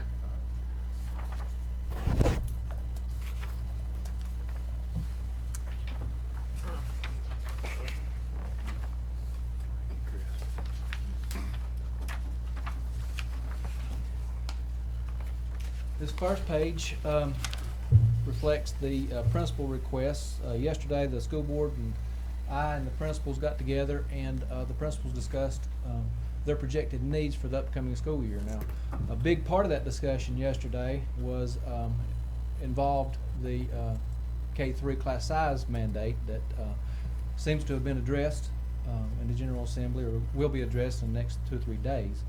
Certainly agree with County Manager again that we appreciate Representative Kevin Corbin and his efforts in reaching that compromise. That's going to be a big load of concern off of our shoulders. As again, these are the requests that the principals presented to the board yesterday. There are all of these are important. There are obviously different levels of importance on these, and we'll be discussing those over the coming weeks. But if you have any questions about any of those, I'd certainly be happy to do the best I can to explain these requests and why they're important. Down at the bottom of the sheet, you'll notice that there are 3 items down there. Western Employee Assistance Program. This is, I don't know if the county uses this program or not, Mr. Manager. This is for employees that may be going through grief processes, or maybe there's some sort of substance abuse within the employee's family or with the employee themselves, and in order to maintain that employee and the best possible service from that employee, it sometimes requires that we enroll that employee in an assistance program or a guidance program, and by doing so we can monitor the employee's progress through that program. This is something that as you discussed earlier, we do have a dependence problem in Macon County, and this is something that would help not only our employees but our students. There's also a projected increase for utility costs of $135,000 based on what we're seeing from Duke Power at this time. And currently, we anticipate a salary and benefit increase. We know a little bit about what the projected retirement, cost of retirement is going to be. We don't have a clear idea of what the salary increase might be for next year. So that first page is the principal's requests. If you turn over to the second page, in order for us to maintain our current level of service, factoring in that utility increase that's projected, we'll need to appropriate $439,000 of our fund balance next year to go towards operational costs, and factoring that $135,000 increase in utilities, that means that we'll need to appropriate approximately $575,000 of our fund balance. And remember, that does not take into consideration any salary or retirement benefit increases. Are there any questions about our operational budget projections for next year? I believe, I heard you just say that your fund balance is gonna be less than zero. There, after the capital outlay, we'll have an outline of our fund balance that I'll, You're gonna be really, you won't have a luxury of fund balance going into next year. that's correct. We'll have, if you wanna go ahead and skip to that page? No, if you're going through that kind of way. Okay. Any other questions about our projected operational budget for 18-19? Now, Mr. Superintendent, have you prioritized these, or? No, sir. We received So those you yesterday. just not got them, so this is not etched in stone, you don't know that yet? You No, just- sir, that's also true. We You- received it's these just- requests yesterday. We don't know what the state budget's looking remotely like, except for it looks like the K-3 issue's been resolved at this point. Well, here's the K-3 issue as of yesterday. They did vote to suspend it 1 year, voting on the whole package today. Had that not went through this year, this would look totally different, Yes, sir? very much different. Now, it is gonna go into effect It in would've, 19, looks like, it would've been about 1.3 million. or 5, depending on what class size you're doing. So it's another backdoor unfunded mandate to the county, to the school, which we're getting pretty much used to. But the House votes on it, I think they voted already today. The Senate's got it right now, so, and this is this is huge, I mean, for rural county schools. And so, have you read the new version of the bill? I've seen the highlights. I can send you the whole, you ain't got nothing, if you don't go to sleep easy, you can read the whole thing. I know there's a lot in that bill. Oh, yeah, and there's more than just the pre-K, I mean, it's, you know, this, if you've not read the part about charter schools, And there's some personal savings accounts and that sort of thing. Let me just, I was in another meeting this morning, and I talked about this Western Employee Assistance Program, about the grief thing. And in their budget, they're putting in, I can't remember the name of it, but it's for the same thing. It's like a PTSD situation, and, that they're gonna work with employees. And, I just didn't know if this is something new that's come out. That's first, I saw this yesterday and I've seen one today. Is that something? We've had an employee assistance Yes, program we've- for quite a while. We've had it, and it's the same program. Okay. Same guy. How about Sheriff's Department? Yeah, we It's, use it would be the same one. We use it a ton. And it's not only just any substance abuse, it's anybody's having any kind of crisis whatsoever. It needs assistance, the employees are able to help them out. It's well, great. I know every department. Yeah, it's a county, it's a county countywide offered program. program. It's a stressful situation, and he thinks that, this employee needs it. They're there to assist. It's a great program, and we utilize it a lot, And speaking on behalf of the Sheriff's Department, I know it's utilized a lot. a lot. And the great thing about it is usually only the principal or the superintendent and that employee is the only ones that know. I have officers that have no idea that somebody worked, because they're very, since there's no recording here, I'll just tell you, they're very hesitant to take on the program. You know, if you're gonna send them to council, they're very hesitant to standoffish, they don't trust it. But every single time, and I'm talking dozens of times, the employee always comes back and says, thank you. I needed that, and we're going back. And my wife is going with me too. It's a great program. Okay, I just didn't know it. I It's, heard it yesterday, then Mr. I Shields, I heard it know again that this morning. you probably addressed issues like, Sheriff Holland pointed out in the past, and we've always dealt with these issues, the best we could, but this year we did have one, individual, principal came to me, and, you know, inquired about possibly using this program, and we were able to pay for it on an individual basis, but, we've seen some really promising results from that. Now, you know, it's helping that employee and it's helping students. Good, good. Okay, thank you. Any other questions about operational budget? This is just this hadn't went through an administrative prioritization process. sir. This is just the. That we received Okay. these requests, a discussion of these requests yesterday. And as Mr. Bill pointed out, with the state budget, some of these may be addressed, and then Right. there may be additional requests once we get that state budget. But that's what we know at this point, and then maintaining the current level of services is our best guess at this point.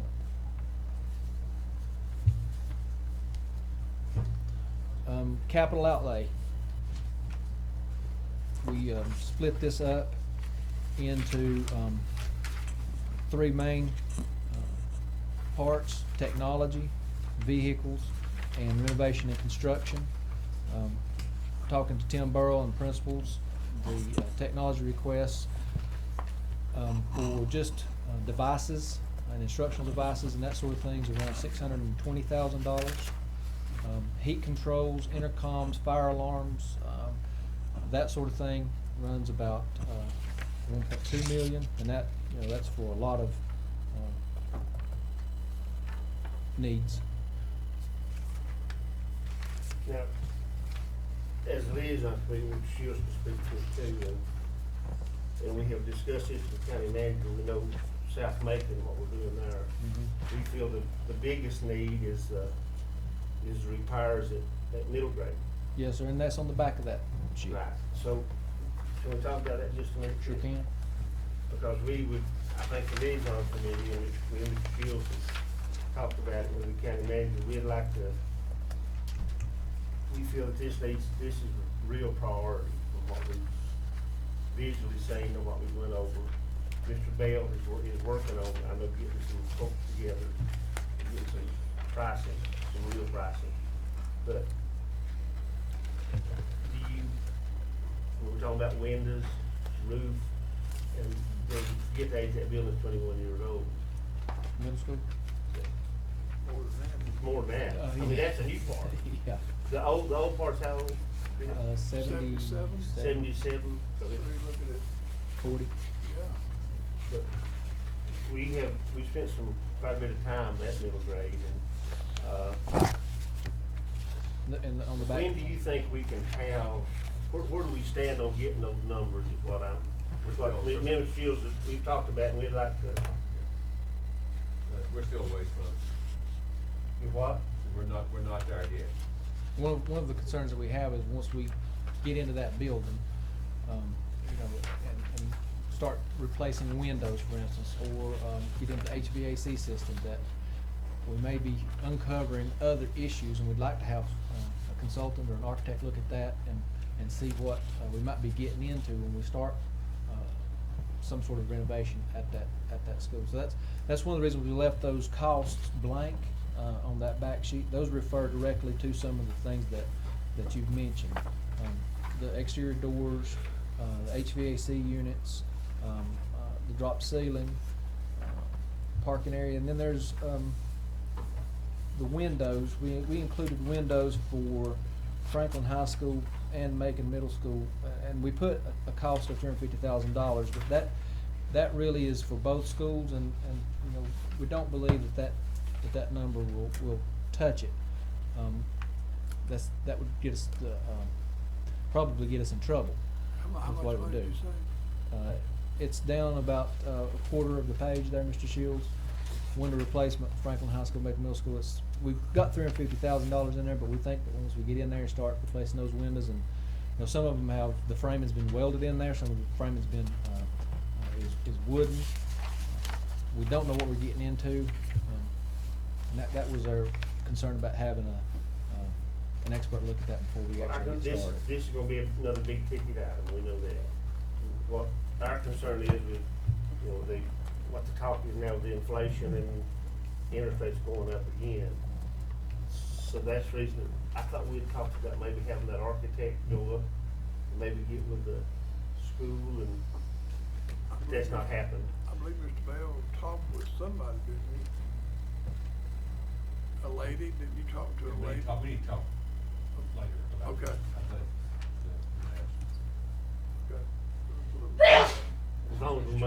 bit of progress on it, because Yeah. we do think interstates are gonna go. Yeah, I agree 100%. Then That you come needs back to to be on there. affordability. Do what, Lori? Then you come back to affordability though. Yeah. Listen to these finance people. Yeah. Can we afford taking on that debt and South Macon debt at the same time? We're gonna have to, when you got a leaking roof, and We've got problems. you got some other that are issues that's coming gonna up. have to be addressed. Yeah. Another leaking roof? It's been going on for 12 years, has it? No, only 4, 5. At middle school? It's getting patched, but it's the When old was roof that? too, Paul. Which one? That's the issue. We have so many roofs, and on every campus, you've got different roofs here and there. And so, when you talk about having a leak at the middle school, 4 years ago, it may have been this roof, and now it's this one over here. They're not all uniform, the same age. What's the most recent roof we put on there? Probably the 1985 edition was the most recent roof that we had. One other thing, any questions about middle school? One other thing I would like to draw your attention to is that the track. You know, we put $58,000 in, more than $58,000 because we've had to repair those blisters over the past couple of years. And I hope you remember that when we did this a couple of years ago, that was just a temporary fix. You know, in order to do that track right then and in the future, we'd need to take off all that old rubber covering, recap the asphalt, and then put down new covering. And the bill that we had at that time was about $225,000, somewhere in that neighborhood. I'm not sure what it will cost now. The issues that we had with investing that amount of money in the track at that time was we were concerned about the drainage issues, and you know, even today, about twice a year that track's underwater. And we didn't feel comfortable investing that amount of money in that track at that time, considering that we had those drainage issues. Just call your attention to that. You know, we're not gonna be able to repair that track much longer with the amount of blistering that we've had over the past couple of years. We included Macon Middle School in that because, you know, the decision at some point we need to make is, are we gonna move the track to Macon Middle School, or are we gonna try to keep it at Franklin High School? Just keeping y'all in the loop of what we can, what to consider in the next couple of years. It's coming up. And on the fine arts building, we've had this discussion, I don't think this board has been aware of. And that's another huge, if you do it right, city council, that's another huge. Yes. What is the board's thoughts on that at this time? The school board's thoughts? Yeah. You know, we're gonna have to do something. I think it's a testament to the kids of Macon County that you still have the same seats in that facility that you had. Those were the original seats. That's the original seat. It was installed in 72? The building opened in 1970. 70. It does not have an elevator, therefore it's not ADA. Bathrooms are downstairs on the main floor. And then the space available for band and chorus, those classrooms are too small. Whereas our band is huge, as you all know. And, so storage downstairs is inadequate too, so it's. We converted the heating system to natural gas this past year, and that's that uncovered some issues that's been pretty difficult to address. But I think we have got those addressed at this point. We got the heat working now. And we put money into, I forget how many years ago, about the acoustics and some of the insulation problems, and, but that was just Band-Aid for expensive.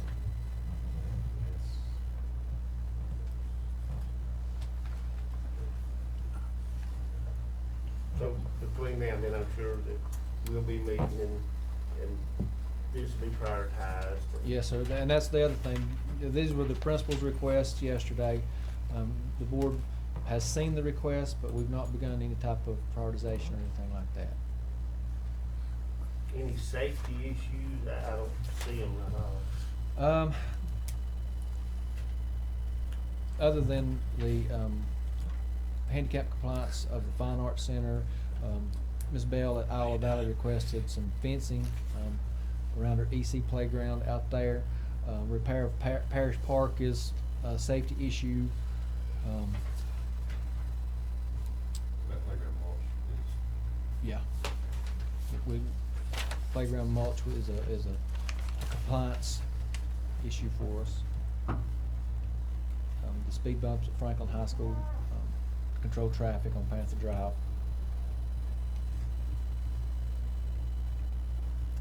The covered walkway, the resurfacing underneath the covered walkway at Franklin High School, some of that, that was originally in the, it was in the original project when we installed that covered walkway, but due to budgetary issues, we weren't able to do it. And so you got some uneven surfaces on that pavement. You know, it's have potholing and some of the asphalt under the covered walkway. So that's, you know, there are some safety issues on here that are certainly a concern. So I think the manager's gonna go through the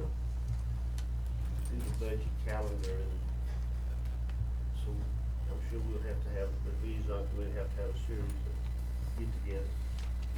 I had two questions. This goes to, since you're the DOT person, what do you call them, the turnaround, the circles that they're gonna be put in out there at the high school? Yeah, the roundabouts. Roundabout. How much water is gonna be dispersed onto the Franklin High School campus, going through the parking lot into the football field? I just want you to see if they're gonna turn that water, or if all that water comes. They're taking a majority of it. The plans indicate they're taking a majority of it. Chester and I have looked at these in great detail. The majority of that's gonna be directed away from the high school and not into that. It's gonna go in a different down Wyatt Street. Okay, I heard that one time, but that wasn't, okay. When that plan was originally drawn, the plan has changed.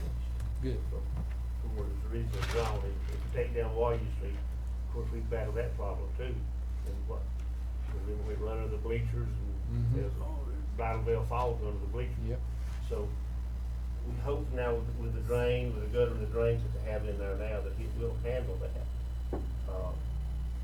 If you look at that plan, I still have some, I think we all have some questions about the drainage.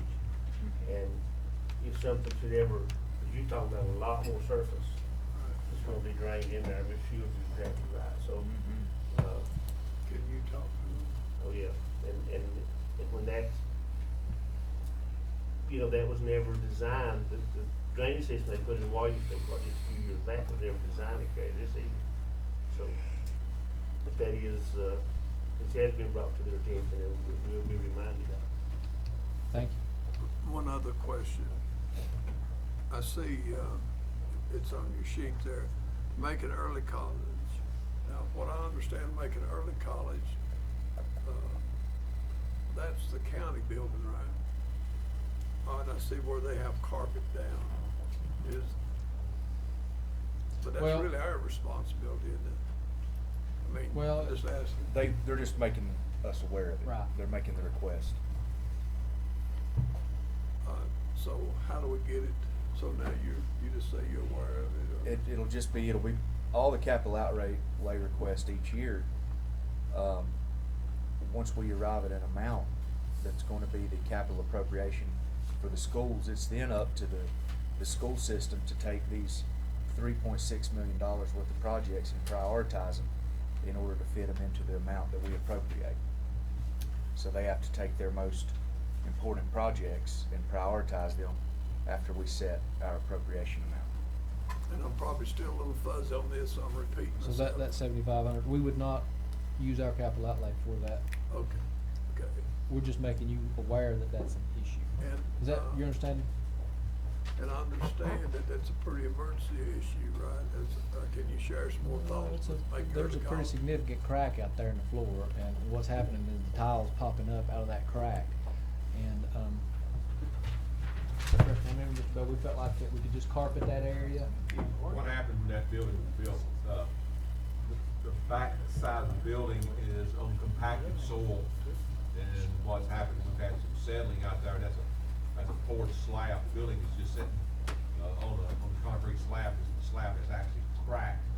Cracks about that big in one place on the floor, and it's causing problems. I don't think that crack has grown in the last couple of years, have you? No, but when it did give, it caused the soffit and all that to fall out on the back side of the building.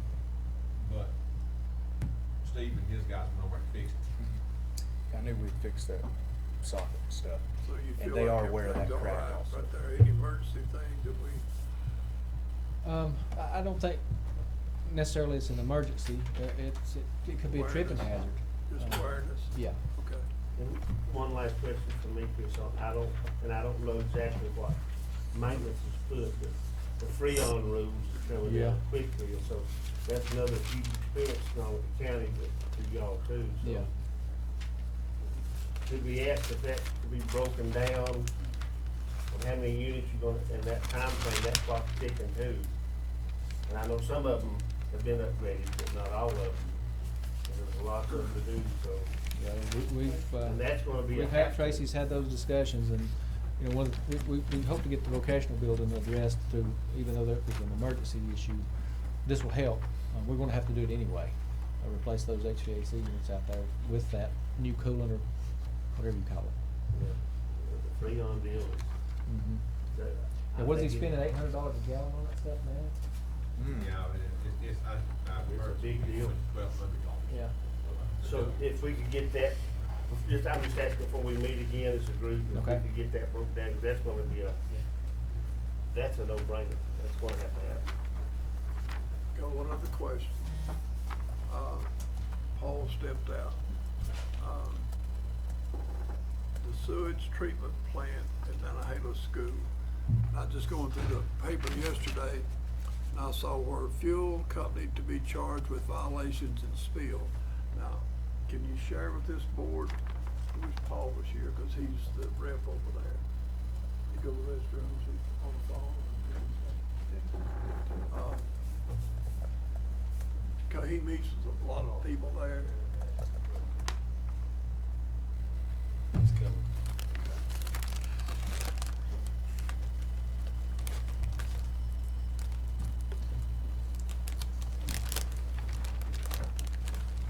Mr. Hickman, on this here, it talks about the sewage treatment plant in Nantahala School, and I know that's your district. I understand, we were in here a few months ago, and, John Fay and, Mr. Gibbs did a presentation about the sewage treatment plant in Nantahala School. And I understand that, We thought we had a grant for it. though we had a grant for it, it fell through. Now, when I read this yesterday, fuel company to be charged with violations and spill. Can you update us on that sewage treatment plant? Cause I understand there's 1,000 people that could, if it gets to the river.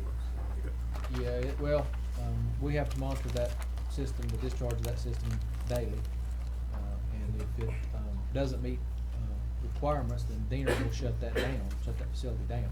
And when you say shut the facility down. The school. Or the school. I mean, we won't be able to or use what? that sewage treatment facility, which would in effect close the school. All right, then, if something happened and the sewage did have a spill, what kind of, I'm gonna say PR problem would I'm we sure that have? there would be fines. Be fined, and because that sewage would go all the way down to the, power, I call it the powerhouse, then on your stream, is that right? And the line- Daniel would have a mobile facility there for days. Months. So it wasn't just, but you'd have to capture the sewage, or something else that's gonna affect something else down the economy at Nantahala Outdoor Center. Have they talked about this, anything, No, it's a sand filter, it's not likely you're gonna have an immediate catastrophic failure. I mean, it's a trickle, you're not gonna dump 20,000 gallons of sewage in the creek. Okay. And that school probably doesn't generate, how many students are there now? 90. 90? Probably looking at 500 gallons of sewage a day, maybe 1,000 with the restaurant, with the kitchen and all that, so it's not a major. Franklin's had major spills compared to what now, but it does need to be sand filter technology, and I think that's all they're doing, is just upgrading that sand filter system. That's my understanding. And Paul, you understand this better, but there's a tank there, right? Yeah. And what happened is over time, that tank has deteriorated, and what we did back, several years ago, went there one summer and we cleaned it all out and got in there, and it's like putting rhino lining in there. We got a company come and spray it, and then we started using it again. So we know the tank is deteriorated. We don't know when How bad? That's probably 10 years ago, too. yeah, it's been at least 10 years. So I don't know where we stand on that. Like I say, you understand better than I do. Yeah, there's some technology out there, but you gotta have a little land, and I think that's the problem with Navajo School is, what land you've got is that Right there.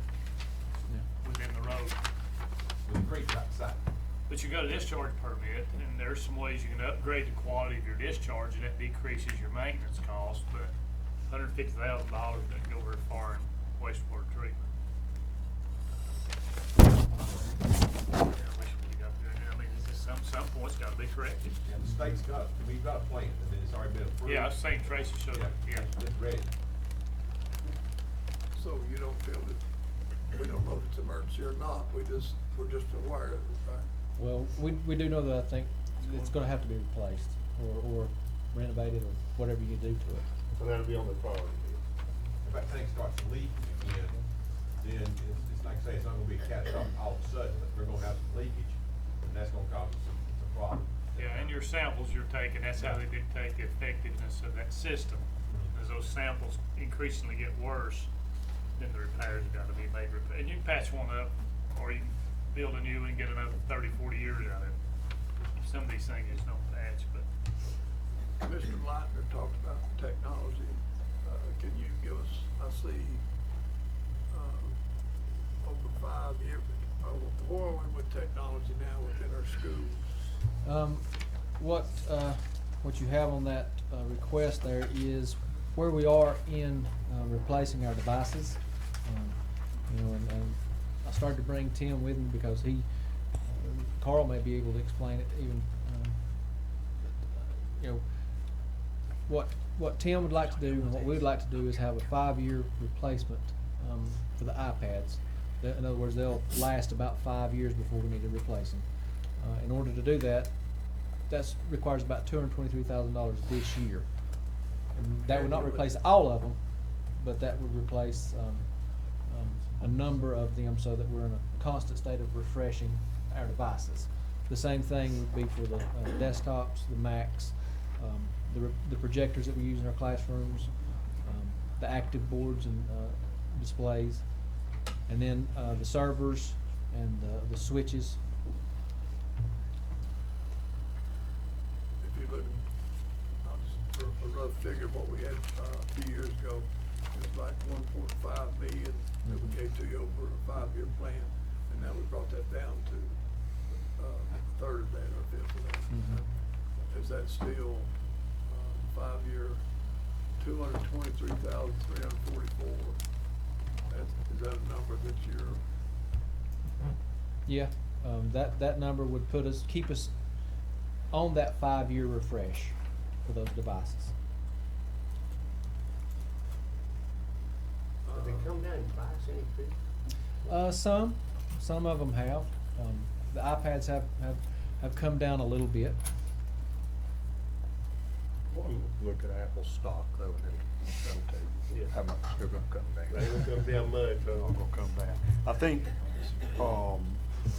Ms. Shields also, they're trying to keep everything on a 5-year term. They have not been successful in doing that. There's 10-year-old computers at the school system everywhere.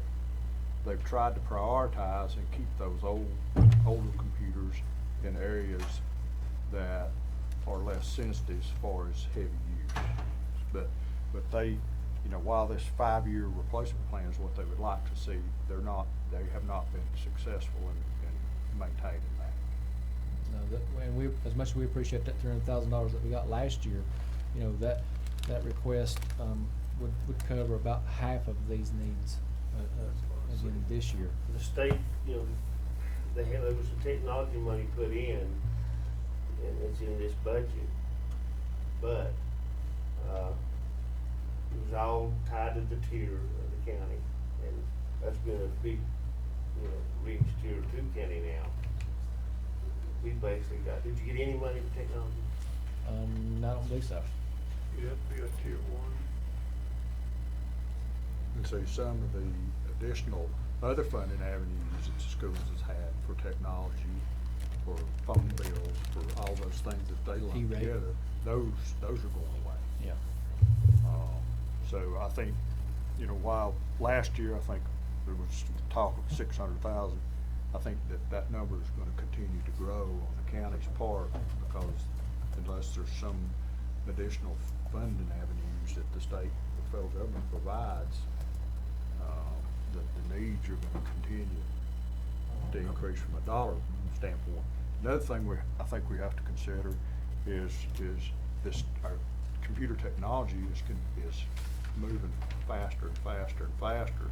So from a teaching standpoint, you know, I think at some point you have to ask yourself, how current of technology do we want to have the students to have?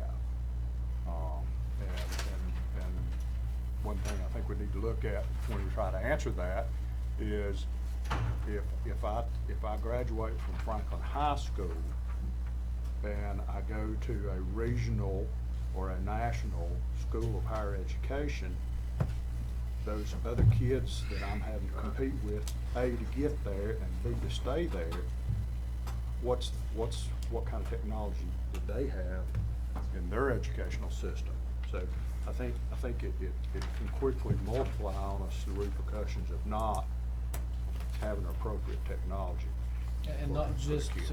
if I could build on that viewpoint, you know, not just getting students into these universities and colleges, but Macon County now has several businesses and industries that are highly technical. And those, you know, we met with those leaders this week, and technological skills are something that are gonna be important for kids that just come out of high school and look for a job here in Macon County. I have another question that floated out. They put in a plug on this board for STEM, science, technology, engineering, man. It's a excellent program if you wanna research it here. Business Advisory Council, we had our second meeting yesterday, and they're real high on that. Just be aware that there's a date that comes to an end, and trying to find resources in order to keep it going. And I think you may have taken care of the personnel part. We're working on it. Yeah, but STEM is, and those young people, that's what this Business Advisory Council said, problem solving. And they believe, I'm gonna say from the old school, type thing, instead of sitting at a desk and doing stuff and filling in little blanks, they believe this interacting, that you got to have groups, that you got to learn how to work as a team. Well, and like Carl said, you know, it's a question of how current we want the technology to be that's in front of our students, and the issue is that it's probably never going to be current because of the students that we're graduating. They're graduating with, you know, problem solving skills and critical thinking skills that they go out here and develop new technology, and by the time we get the technology that we're using today, they've already gone out here and developed new technology that makes the technology we're using obsolete. But that's the other thing that Business Advisory Council pointed out, and I think is important, is that we'll never be able to keep current with technology, but we've got to make sure that we keep students up to date in critical thinking skills and problem solving skills and that sort of thing. That's where STEM comes in.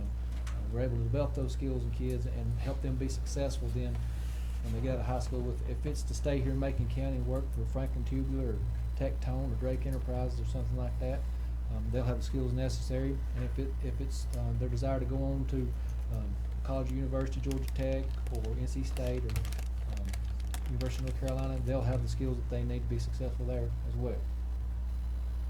And let me just mention this, it's something you've never seen on the list before. It's real cheap, but it shows you where we're at and the day we live in. It's called the student shower. It's about the 8th one up on the bottom of the list. And that's something you've not seen before, that this board's not seen before. But it's probably, it's an important thing that's on that list. It's And why is it on the list is because, for a lot of reasons, but these students, some of them, for the situation they're living in at home, or wherever they might be living, couch surfing, whatever, they don't have no room shop. No. And, so if you wanna speak to that just a minute, I think that's just as important as anything that's on that list. Well, I think Mr. Rowland addressed it in his opening remarks. You know, those foster kids that he spoke about, that opioid crisis that he spoke about, you know, where do those kids spend the majority of their waking hours? You know, it's in our school buildings. And it's exactly what you said, some of them come to school needing a shower. And right now at Union Academy, we don't have a place down there where they can take a shower. We have bused them down to South Macon. That gets a little bit inconvenient, and it can be a little bit embarrassing for the kids too, because we're thinking about putting this shower at Union Academy is in a discrete location so that they can take care of hygiene and that sort of thing, and maintain their dignity. Mr. Bill, could you say more to this than I can, but I had an opportunity to be at your opioid training session there the other day, and that was a real eye-opener, for a person that's kindly, I didn't want to know, but I knew I was gonna have to know what you people have to deal with all the time.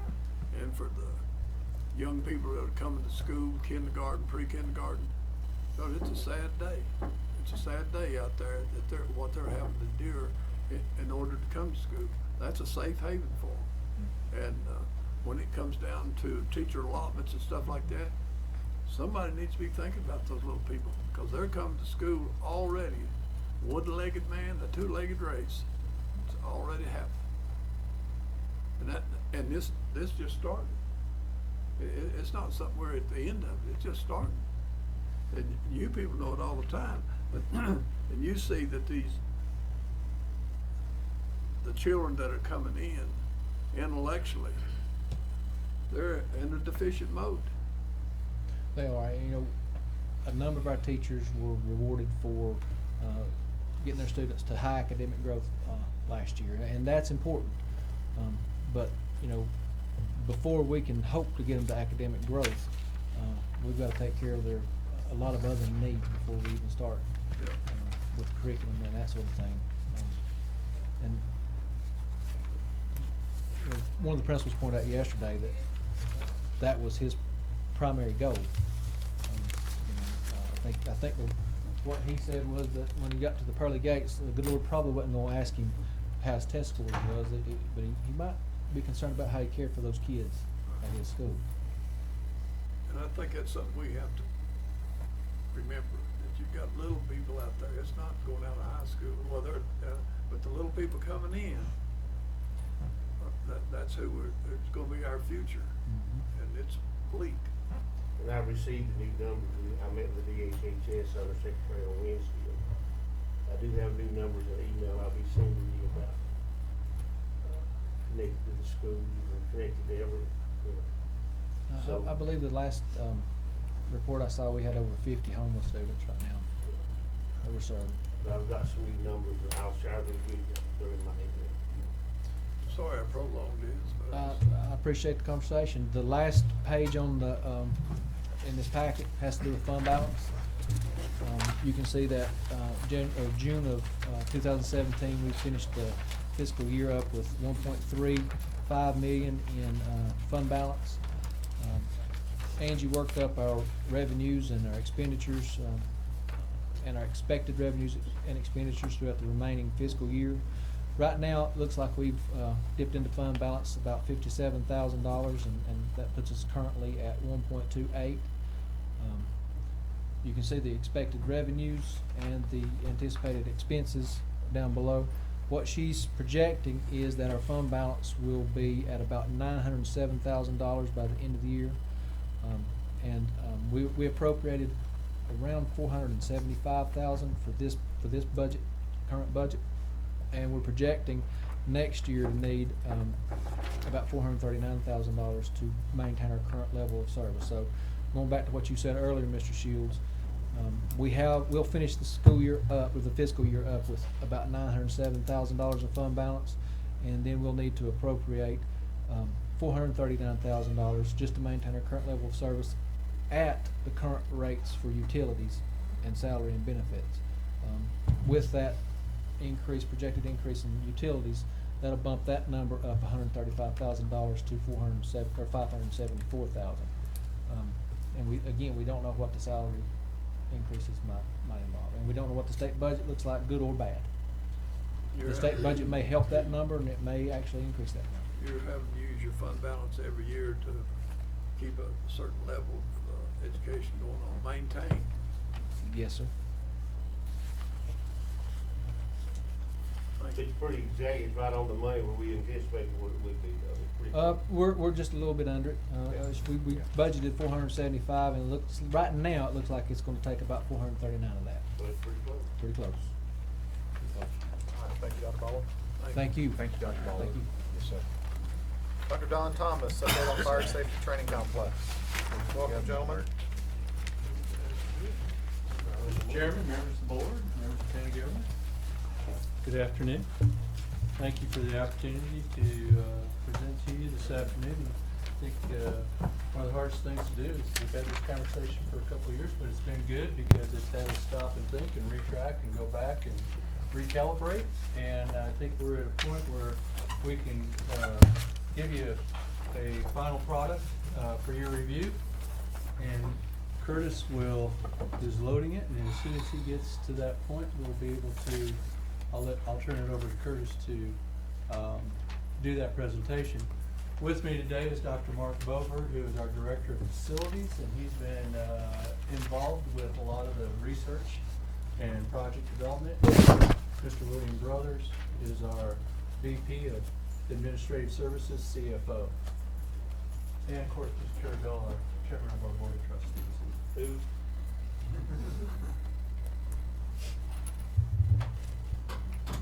Technology. It's not recognized in the PowerPoint. Okay, thank you. That was a quick demonstration. Brief description. I'll give you the handout of the PowerPoint. Sir? Do we need to make contact with somebody from IT? Curtis, you got that.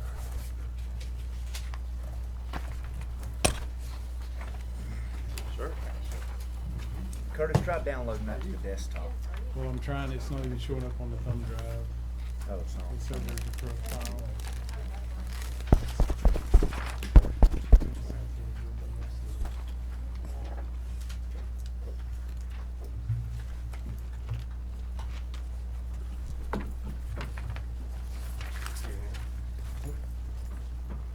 You get it?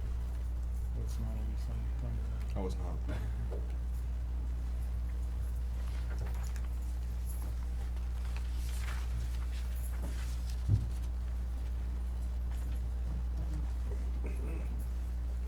While we're waiting on, talk a little bit about the STEM program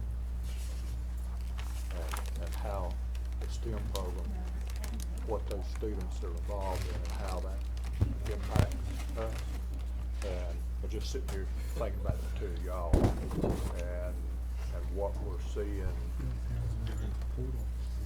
The students that go through that STEM program are very much the students that are involved in the Android development. And I can sit here and say to you with some level of assurance that there's Androids being developed that y'all will be able to replace your labor force with. An Android that can build a house. Seems impossible, but it's not. An Android that can plant a fire bed. Seems impossible, but Mixed Fields got some ideas, But it's not. This business advisory committee, that's a good group. We're gonna go through the vocation. Farm Bureau's looking at it. One farmer in, Florida who picked strawberries, he's put $2 million of his own money into the development of, because our labor force that we've had for that is going away. And so. Going back to Mexico. So Farm Bureau is very interested in that because we very much believe that that's gonna be an integral part of the future of agriculture.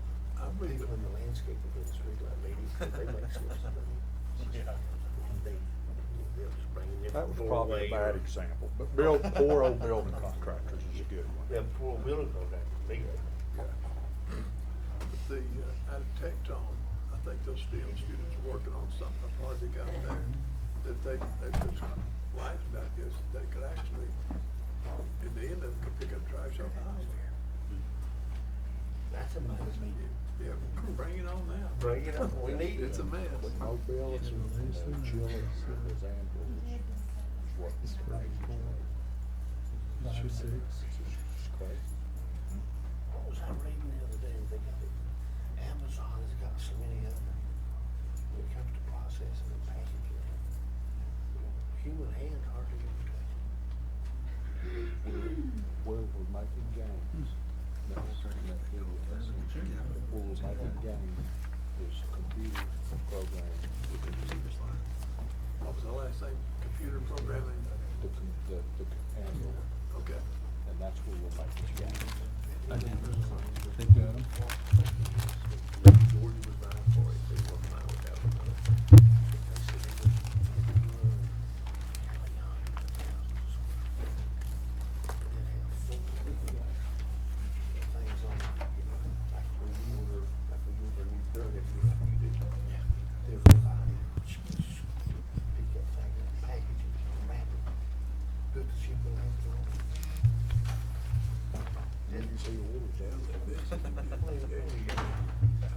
He's just a great example.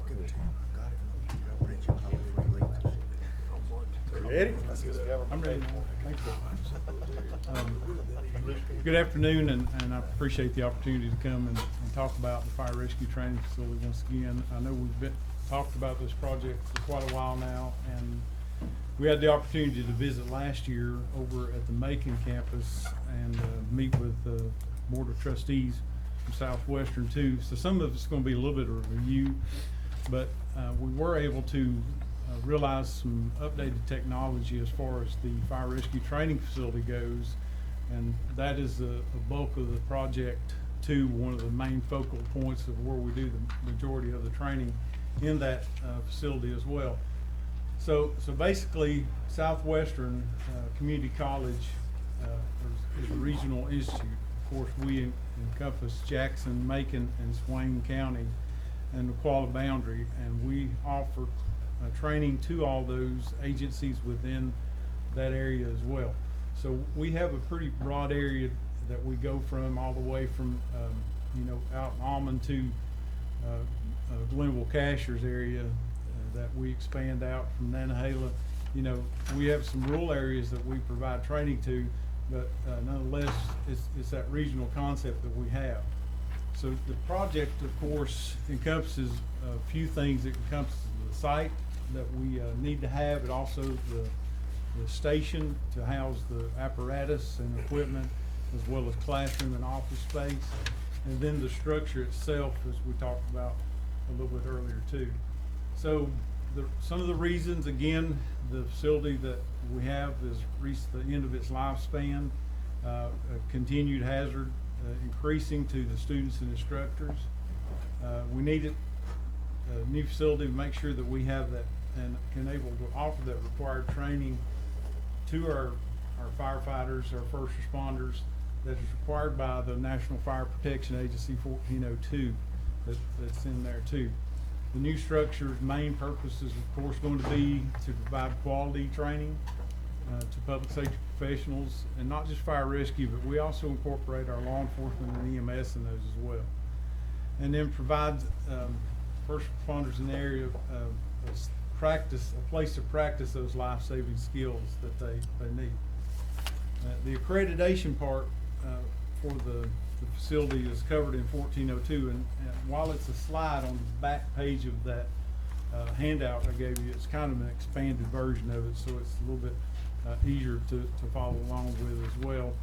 A minimum of 2 rooms, different floors positioned to provide that basement fire simulation, first floor attack scenarios, multiple floor involvements as well. So a 3-story structure to minimum, and then different ways to egress and exit on that as well, so that it has an exterior stairwell and those type of things too. The training area has to be at least 2 acres in the areas for setbacks and to do different scenarios around that as well. So the area we've identified gives us ample area for that, and that's one of the North Carolina All-State Fire Marshal requirements there. Just some additional things in that too. It also goes into the fact about the space for classroom too, and it's not just for the firefighters. This is the North Carolina Department of Justice requires us to have so many square feet for our law enforcement officers. The Office of EMS also has that stipulation in there too, and it's to ensure that the students have a comfortable and conducive place for learning, so to speak. So it is 30 square foot for each student, so you kind of base the classroom on your class size and go from that as well. So the site that we have identified, of course, over off Solid Road next to the Macon County Library, just down from it, the 6 acres there. I have 2 slides here. One is where Dr. Boberg had depicted possible site for the fire station, one for the fire rescue facility, and then kind of a parking space there just to extend in there as well in that area there too. And then the training facility, a 2-bay fire rescue station with a classroom and office space. We went up and visited the Highlands Fire and Rescue Substation. It's a 3-bay, but with our needs, it would help us just to go to a 2-bay and expand the classroom space out and give us a little bit of office space up there too. Well, very nice substation to have up there too. The fire rescue training tower, of course, that is the bulk of it. That's where we do all the work and everything too. And when we were looking at different things, you know, we looked at some prefab buildings. We looked at brick and mortar and Class A versus Class B. But Benji Johnson was able to make contact with a company called Bullex, and they're out of New York. And we went up and visited with them too, and it actually brought a new light on us and some different opportunities for what we could do and to incorporate all those things together. And I was talking with the Scott Sutton, who's over the Haywood County public service building over there that they just built the other day, and he was telling me a laundry list of issues they've had with that big project they've had since they've been in there. And he said, I thought it was going to be the same as AB Tex. He said, but they came in and did a lot of things different, and it's caused us a lot of issues. There's a short video that's on this too. It kind of goes over the Bullex system that we have. We've had a Bullex fire extinguisher training simulator for probably about 15 years. It's been a great simulator that we had from them. We never realized they had expanded and offered some of the things that they do as well.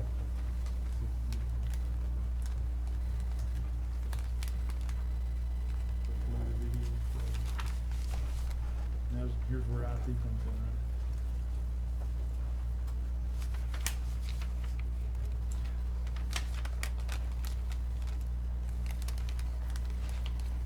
Curtis, Sir? try holding down control and click on that.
Make your training goals a reality with Bullex Training Structures and Centers. From initial planning and conception to design, construction, and delivery, our years of experience and proven technology ensure your training objectives are met now and in the future. Bullex is responsible for some of the largest and most intricate fire training centers in the world, including the Shanghai Training Center, Melbourne's Metropolitan Fire Brigade, and the Scottish Fire and Rescue Service, as well as the largest standalone fire props like the Marine Fire Trainer at FDNY. Our philosophy is that great training is the result of providing experienced instructors with the right tools. With this in mind, we ensure that the facilities we build align with the needs of your department, whether you're building a new large-scale training campus or retrofitting your existing burn building. No project is too large or too small. We have completed projects for a full range of training objectives and budgets, including container-based structures, custom props, and multidisciplinary fire training complexes. From a structural firefighting tower to a mining electrical transformer fire simulator, each design is entirely original.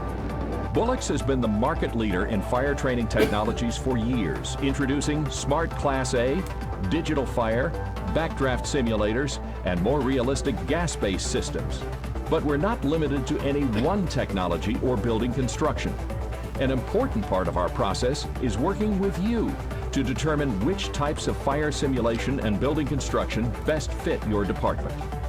Our Smart Class A system enables firefighters to conduct repeatable training evolutions, burning Class A fuels for training with high heat and heavy smoke. A lot of nice fire coming off the fireplace itself. The Smart Class A system includes a specially designed Class A chamber with a built-in gas ignition module. The instructor uses the gas module to ignite the wood, which can be extinguished and relit immediately. The gas flames and unique chamber design quickly dry and reignite the wood for back-to-back training sessions. In today's environmentally conscious world, the issue of emissions is often a concern. Bullex's Smart Class A technology solves these problems with an integrated afterburner. After each evolution, smoke and gas are drawn from the training unit into an afterburner before releasing it safely outside. This allows organizations with emissions restrictions to train in locations where Class A fires are not normally permitted. Another option is Bullex's digital fire technology. Digital fire is the best way for firefighters to get realistic hands-on fire training without actual flames. Departments around the world are now using digital fire scenarios where live fire isn't possible due to facility or environmental restrictions. Because training smoke is utilized and scenarios can be set and reset in minutes, it also enables departments to teach the fundamentals in less time, so more time can be spent in advanced live fire scenarios. I was very impressed the first time I trained with the digital system. It was as realistic as you can get. The attack is ideal for all kinds of firefighter training. With a digital fire system, fire departments can transform any room in their existing tower into a training area. All of our fire technologies, gas-based, Smart Class A, and digital, can be retrofitted into existing training towers or included in any expanded construction. Work with us to design, build, and install new fire training technologies into your existing property. We can manage the entire process and transform an older training building into a state-of-the-art facility.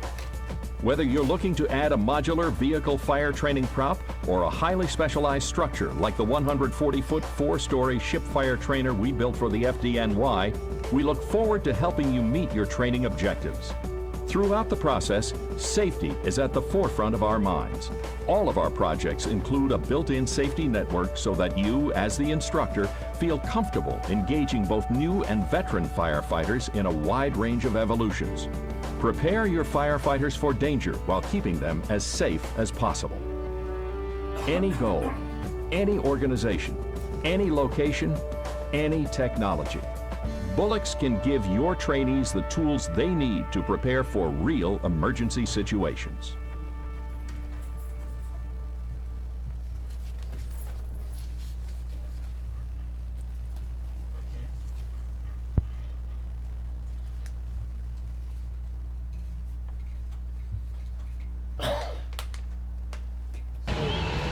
basically, I think one of the key points there is training while keeping the first responders safe as possible too.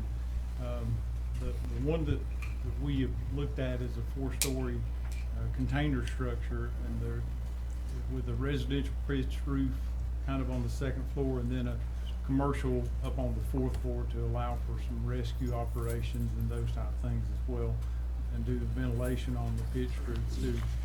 Looking at containers, brick and mortar, having been in the fire service as long as I have, I was pretty well has sat on a brick and mortar myself, and but when I actually walked into one of the Bullock systems when we got to New York, I was impressed with the reinforced floors and how they had constructed it together. It didn't feel like anything that was shaky. It was one of the strongest structures I've been in, and comparing those to the WHP, the prefab buildings even that we had looked at previously too, and I think like Toxaway might have one of the WHP buildings over there that they're still using. Very impressed with it too.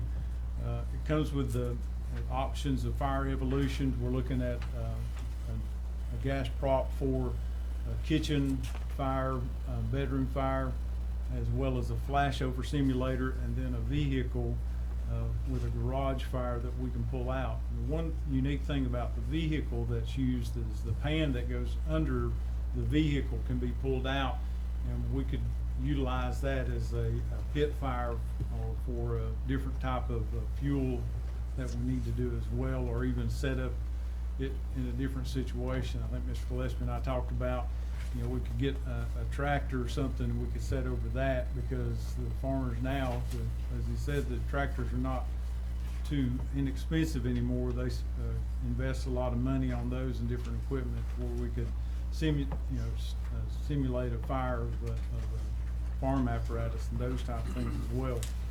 The big thing that impressed me was the safety features that were incorporated with the heat sensors on that tube, as well as the ventilation system contained within, as to where when it reaches a certain temperature, or if there's an emergency situation, the remote control has an emergency shut-off button. When the instructor hits that or it reaches that, it automatically ventilates the building. If the instructor hits the emergency stop button on the remote or in any area there, it's kind of got a built-in sprinkler system in it where it's going to extinguish that. It's going to shut the gas off if that's what you're doing, or if it's a Class A, will extinguish that and clear the building, and emergency lighting will come on at that time too. And the setups allows us to do some different and more versatile training to set up and challenge our firefighters, the movable walls that are available too. The one thing that the video talked about was the digital technology too, and the smoke generators that are incorporated with that.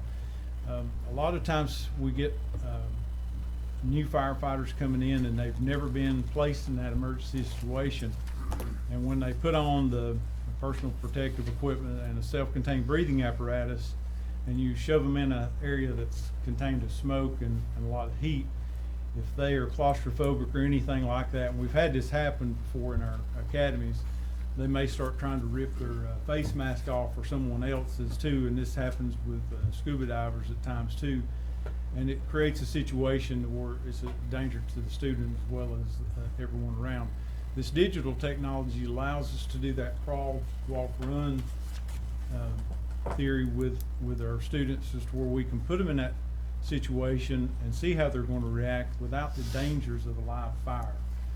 And it also is a good tool that we can go out and help these fire departments in the area try to recruit, because I know a lot of them are struggling to get volunteers to come out now, as to where we can take it to the school system. We can allow the students to see it real time, to pour water on it, or a fire extinguisher simulator, to where they can see that and give them an opportunity to see if that's something they're interested in before they follow that path too.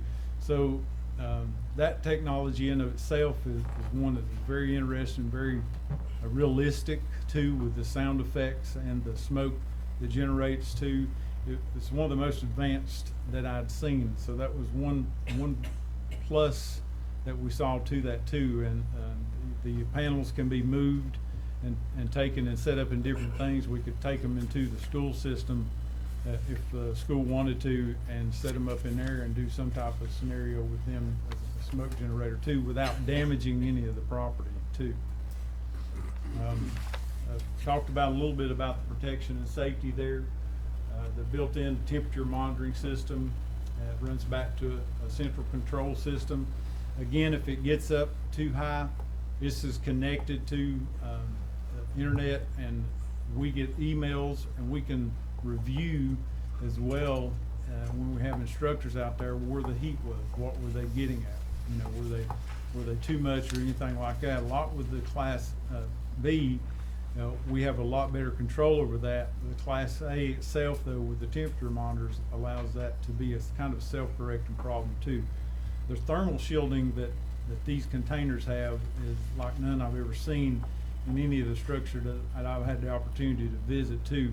The metal with the thermal shielding too, and it allowing it to expand and contract with the heat. And that's one thing that we've had with our Paginite panels, and there's so many bolts in them.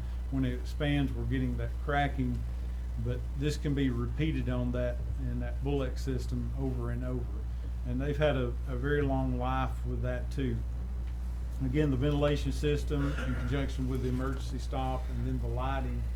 We've never had any lighting or anything to that nature in the current structure that we've had out there too. So it allows you to, you know, if you have an emergency situation, as well as clean operations after training, to maintain the building as well. Again, that sole source leader in fire training props, as you can see, they're international. It's a worldwide company that, and the good thing too is that it's a one-stop shop with them. They will construct it, they will come down and install it and place it, put it in place, and then train us while they're here on that too. And then I think the maintenance agreement for the warranty is that we have them come down once a year just to check the thermal couplings and the temperature to ensure that they're all in working order as well. But we do have online support or phone support with them as well, should we need that too. When they come down for maintenance check, is there a certain number of cost on that? There's an annual cost for that, for them to come down and do that. They will replace new parts with their parts, and you will need to be. And there's, they will train our instructors how to do the couplings when they don't come down, but we have to keep that maintenance on that too as well. So the maintenance is for 1 year, is that right? An annual maintenance. It's guaranteed just for 1 year. Yes, and the maintenance, discussions, correct me if I'm wrong, the discussions I remember having about the trip down, they recommended that be done twice. They felt like that if we would be willing to allow our maintenance, some of our maintenance personnel to be there with them when they made their trip down, then the second one that would be recommended a year, we could do ourselves. So we would have a factory trained person here once a year, but the system would go through a system test and calibration twice a year. And if you're using more than you submitted, you have to submit the use of the building the way I read this. If you if you exceed that, the warranty's no more. So you have to tell them we're going to use this building X amount of times in a 12-month period for so many hours, and then if you exceed that, then they walk away. Is that right? Well, they're not going to accept because of the use on it too. Now, they've said that they've had people use it more than what they've outlined and not had any issues. I know they're. Like what it is in here. I know as a sidebar on that too. So the one thing is planning with them, is talking through what our plans are, how much training we'll be utilizing it for throughout the year. A 12-month guarantee, and if they can bring it and set it up, that's when their warranty starts. It might be 5 months before it's ready to operate, right? It's supposed to be turnkey at the time when they hook it up. We should be So ready when to does the roll. warranty start? The day they hand it to us. It's Yes, ready to they- go. I guess when they The- finish the- their training. The way I understood it and talking to one of the engineers up there is they assemble some of the components they assemble off-site from their factory, and then it's brought into the factory. It's completed there, then it's shipped down here, then they send personnel down here, assemble it, test it, do the training, and when they hand us the key, then it's fully That's when it kicks operational. in. And that's when the warranty period starts. It seems like 1 year is awful small period of time. When I build something, I got a guarantee for life now, so. It seems like Who's 1 life? year, the life of it, whoever buys it, it can change owner without the guarantee. Seems like 1 year is a mighty small time for the amount of money, don't it you, or? Well, anything now, I mean, it's Standards. standard for about anything. And I Yes, it think- does seems to be small. For a building? Mhm. That's consistent with what we saw with the other park building too. Will the state community college system allow that structure as opposed to bricks and mortar? Yes, sir, I've already made that request and they approved. How do they bid it? You'll end up scoping the scope of work so that basically you end up with a sole proprietor. There's only one 'Cause they're the person gonna bid manufacturer for that it. makes this style. I was just kinda going through my mind trying to figure out how that was gonna work. And doing the state W. system is being, have other projects out there that are using similar, or the same type of. What's the relative square foot cost versus bricks and mortar? Or do we know yet, really? Have a guess? Till Be we get less, finalized. more? You have that? I don't have it. I can Or you just figure it really out. comparing apples with oranges, given the technology Well, by stuff? the time we do a prefab for brick and mortar and then put the props in it, we're looking at right at the same, if not a little bit more. Right, I mean, too. But this- we've got different vendors then we're dealing with. This system that we're projecting that he shared with you is roughly the same square footage as that burn building they built in Haywood, which is brick and mortar. That brick and mortar building with their props came out at just about $5 million, this is $3 million. So it's less than a third of the cost.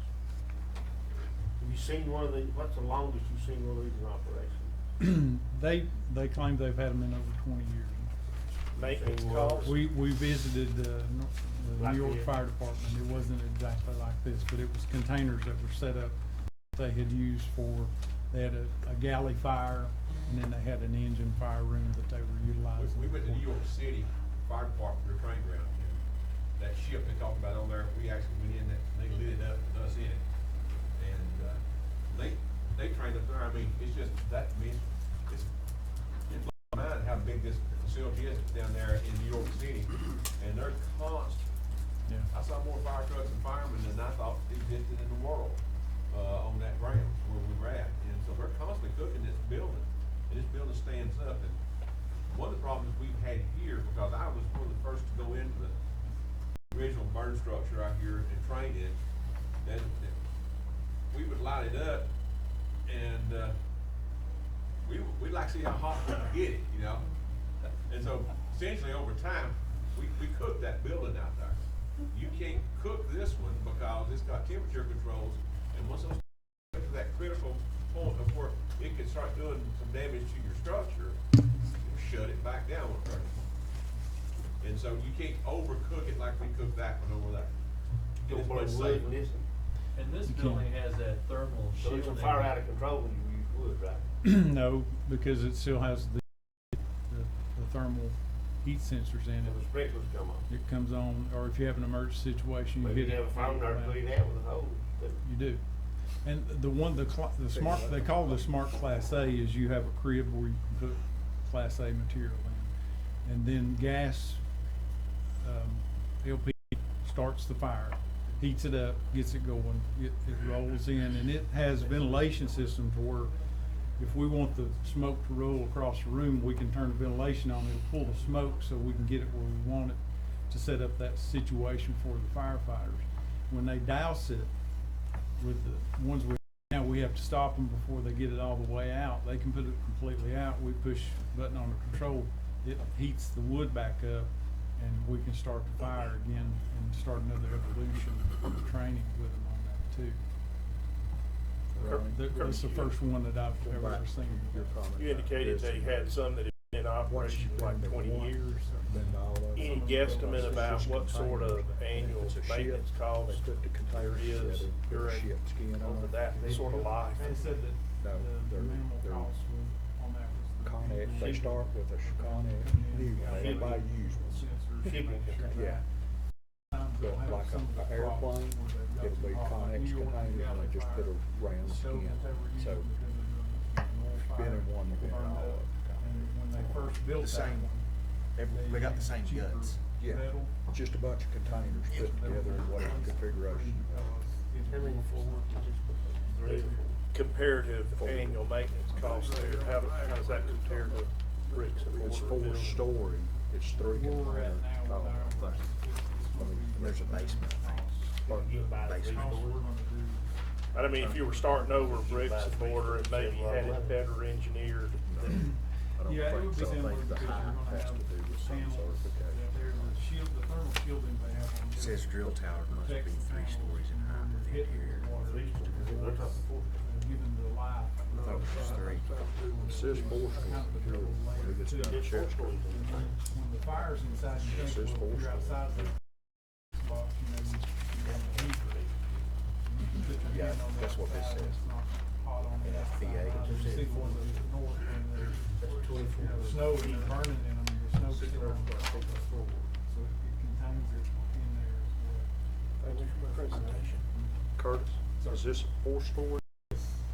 How many containers? 3-story. 3-story container with a roof that would act as the fourth. It says 4 stories here. Is it 3 stories or 4 stories? Where's the project? I don't remember. Ronnie's asking. I don't. It's 3 containers. It shows 3-story containers, with the 4th story being the roof line that is, They count the roof as. Count the roof as a story? Because you're story trying to. for the top. I think is the way Curtis is. See, Basically, you're walking on top of the 3rd story. Right. And that is your, so you're it's open air up there, so that's your 4th level. Different type of Top training. of the 3rd. Different. 8 containers, they call it 8 Well, it's not containers. 4 containers, if you just top of the 3rd container into, like a little picture show. Right. With a rail around it, you jump off So of we, it. yeah, we can do rappelling on that too. These, The peak roof is an asphalt type shingle roof line, and then you got your flat roof on the top of the 3rd story. which will be metal on that too.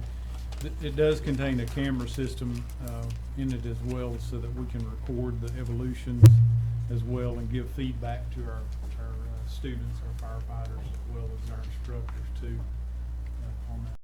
Place we had out here at the soccer field was that firemen would light that on the weekend, and then all the smoke come out of the soccer field, and the smoke had to breathe it. This thing will recycle that exhaust, that smoke, and the emissions are gonna be cleaner from, using the building.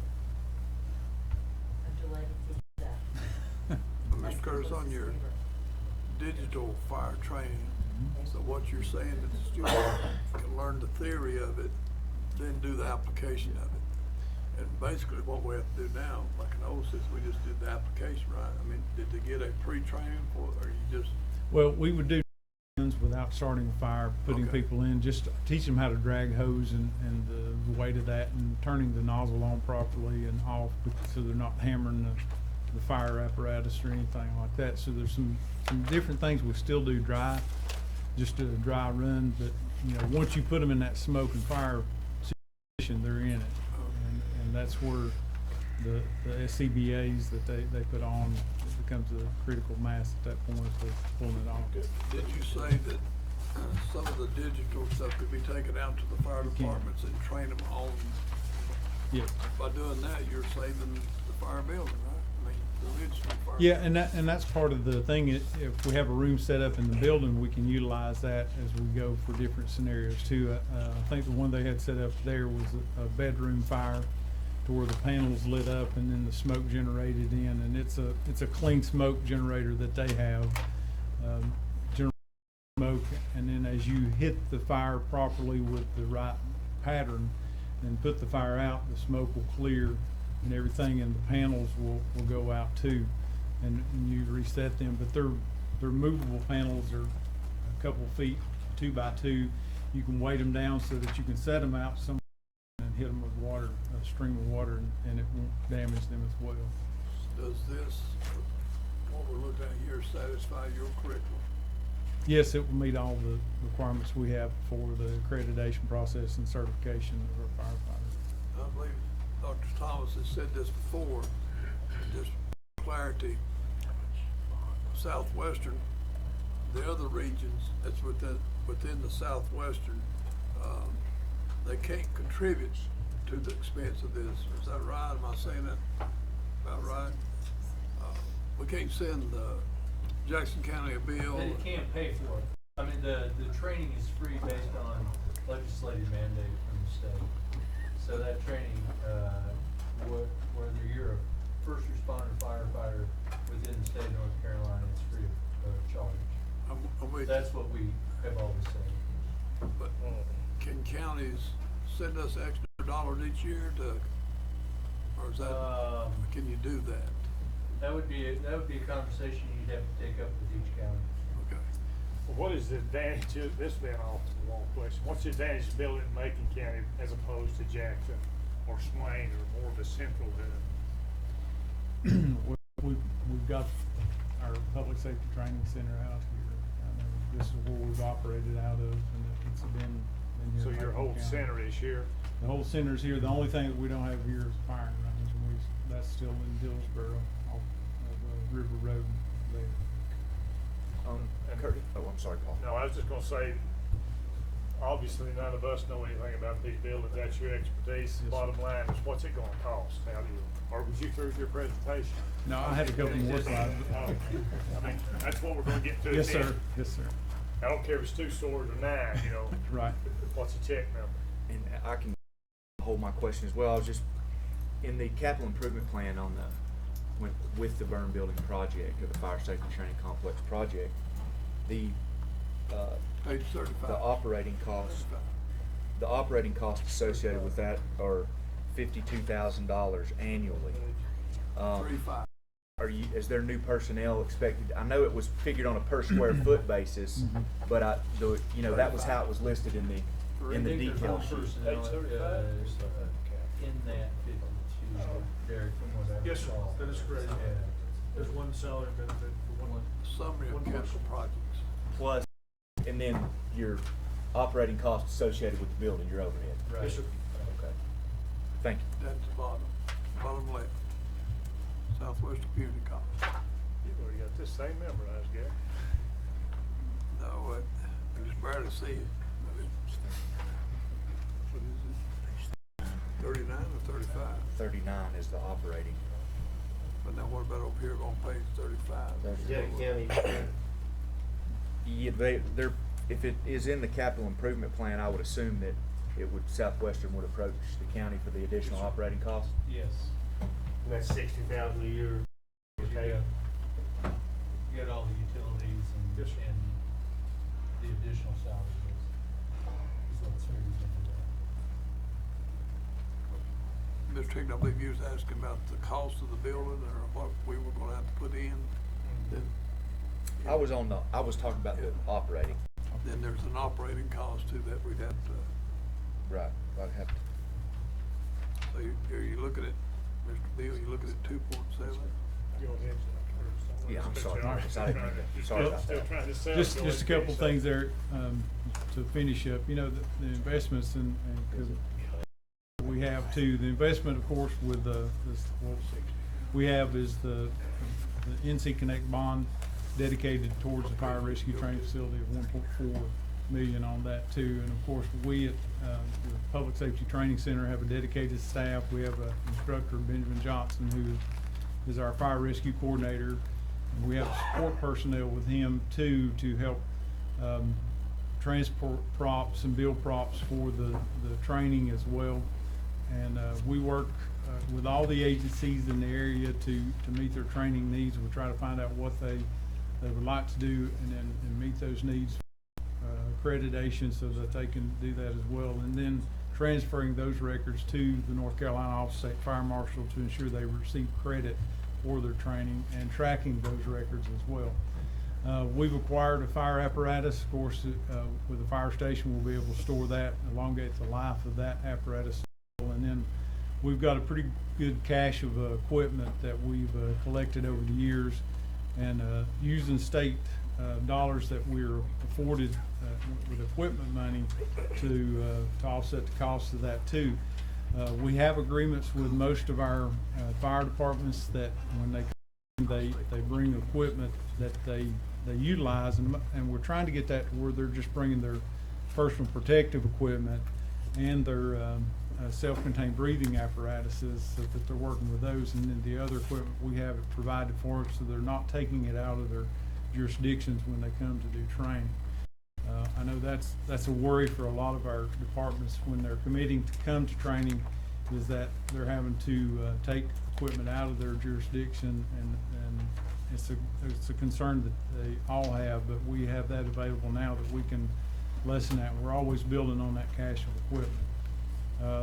The fee exemption status for our first responders, North Carolina and the community college system has always been an advocate to ensure that our first responders are fee exempt when they take certification or in-service training classes.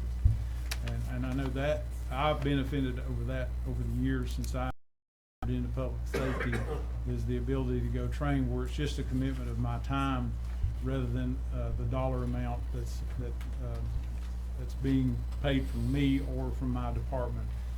So that comes out, and I just included that in there as well as what the cost is per training hour. And then if someone wanted to go from not having a class up to getting their level 2 certification, the cost would be around $1,790, and that's 24 courses on that too, just for the training part. Now, to equip them with personal protective equipment, SCBA, is quite a bit more, but just for that. And all of our departments also are rescue departments too, so we also do the rescue training, and that cost for those 11 courses is around $770 if they had to pay for that.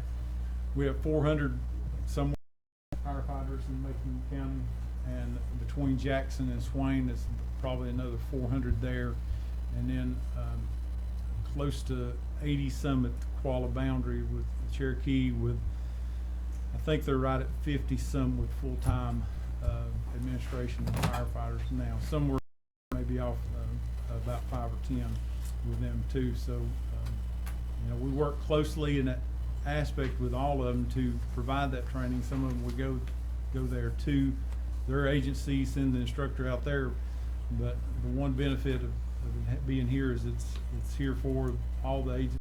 They can come over. Cherokee Fire Department comes over and trains in that. They went over to Haywood, and I talked with them about their experience at the Haywood. They told me about all the issues they had with that new structure, and they're coming back over here to do the training again next week, so that they can keep up with their live evolution too.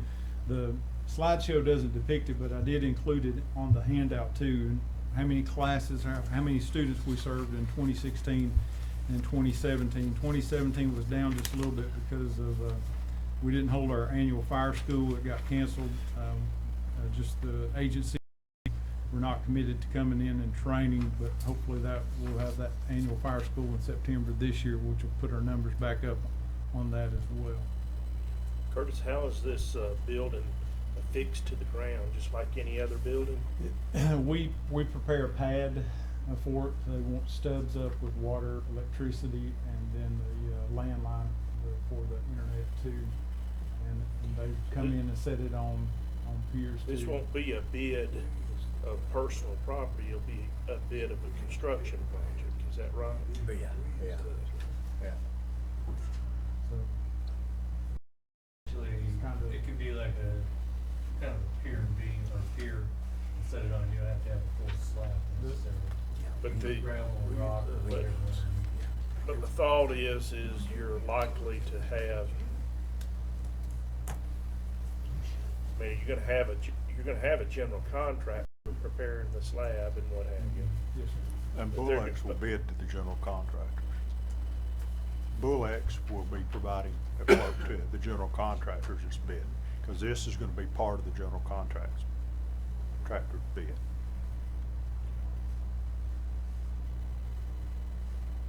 County would, 1,858, do you have any idea how many of those are Macon County? I didn't break those down, it was just a total number. Yeah, Wouldn't dare to. 10 or 500, you know what? At least 400. I hear you say, I already I don't think say. we got 400. Do they design it from A to Z? Yes, sir. Yes. We got 11 departments. 20, 30, and 40 on them. We dropped it down to 15 now. Curtis, who's county manager asked a question about the ongoing maintenance. If you could talk a little bit about why building this new facility is gonna require additional staff versus the current facility that Southwestern currently have. The additional staff, I'm not aware of what would be They put in operate, there. yeah. But it would be oversight. Originally, when we started, conversations, there was some conversation of having a certified person, or a person on staff that would control and watch all the overheating type aspect. Now you have, whether it may be, you know, cause they were talking about lighting it up and getting it too hot, and then making sure we had someone on site all the time. So that person was in the original conversation. So that's negotiable. Right. Okay. It should be, at this point in time, it should be. Okay. Yeah. The one thing, if we have the fire station out there, and then essentially Benji would move his office and operations out there so that we can have oversight of the Right. facility to. But that wouldn't be a new operating cost. You already have that Yes, sir. operating cost. We have that cost. The other costs that we would incur would just be our normal support that we have for Right. that too, just cause he can't be there every second of the time. But we try to have someone who's on staff or contract anytime we're doing training on the fire grounds. Right. Now, where we used to sign the facility out to the departments to let them come in, this way it gives us a lot better oversight over the facility to ensure the longevity of it, safety and cleanup. That would be One additional item that we haven't touched on that I think is important for this board to understand or to realize, be made aware of, is that there's cameras that are within the Bullex container system that are exclusively for training, for them to use and figure out when they did something, a better way to do something. In addition to that, there's a security camera system component of this that will be part of Southwestern Community College security cameras, so that it will enable them to keep watch on this facility. It's going to be a substantial investment, and hopefully it would never be needed to use because something went wrong in regards to the building, but nonetheless, there is security cameras included in this project to provide monitoring from the security side. Will it all be behind fence? Yes. Yes, sir. The bird building aspect, that's part of It's kind of encompassed around to the fire station. And kind of you have to go through there with a gated area to allow the apparatus to enter on that too. With your experience, other units that's been built, let's say Haywood County, let's say Buncombe County didn't have their part. Is it unreasonable to ask the other counties to pitch in a certain percentage or something on maintenance annually, or or is that something that's, I don't know how the Qualla Boundary and Swain, that's one unit, right? I mean, Well, Qualla Boundary splits between Jackson and Swain, I guess, or I see portions Mr. in Bell, each his one. hand up, he's got a But I'll put it this way, Jackson County's getting ready to build a $1 million allied health building over there. Okay. To train health professionals. People from Macon County are gonna go over there and they're gonna use that equipment and that new structure over there to train. So should Jackson County send you all the bill to train for health professionals that would essentially come back and work in Macon County? So that's a wash. But could, I see what you're talking about. I guess the other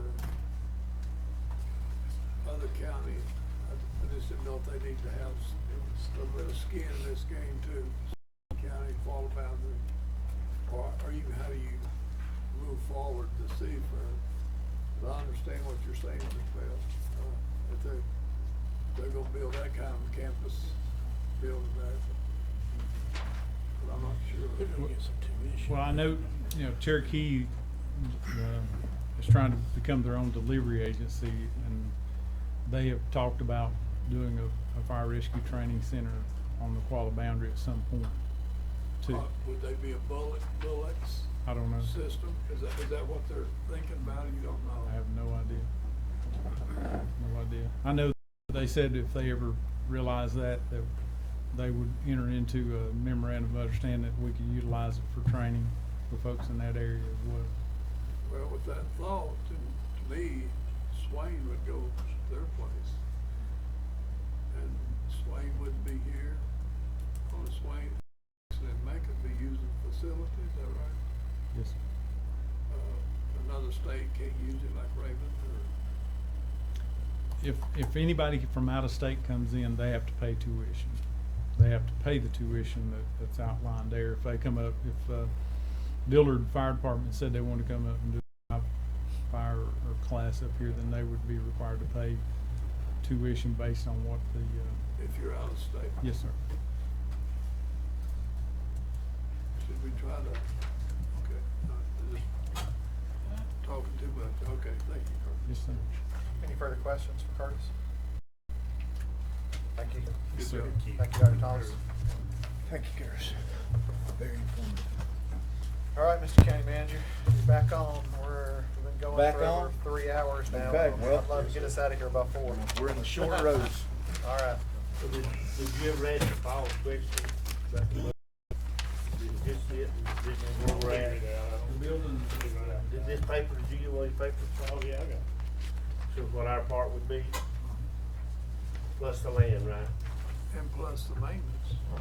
Plus the land, so we put this at 1.8 from Dexter, is that right? Are you going up another 500? Well, that's a man. Yeah, okay. You talking about that sheet? So land would be in addition to The land would be in addition to 1.3. Three. We're gonna see a credit for that land at some point in time in the future. Yes.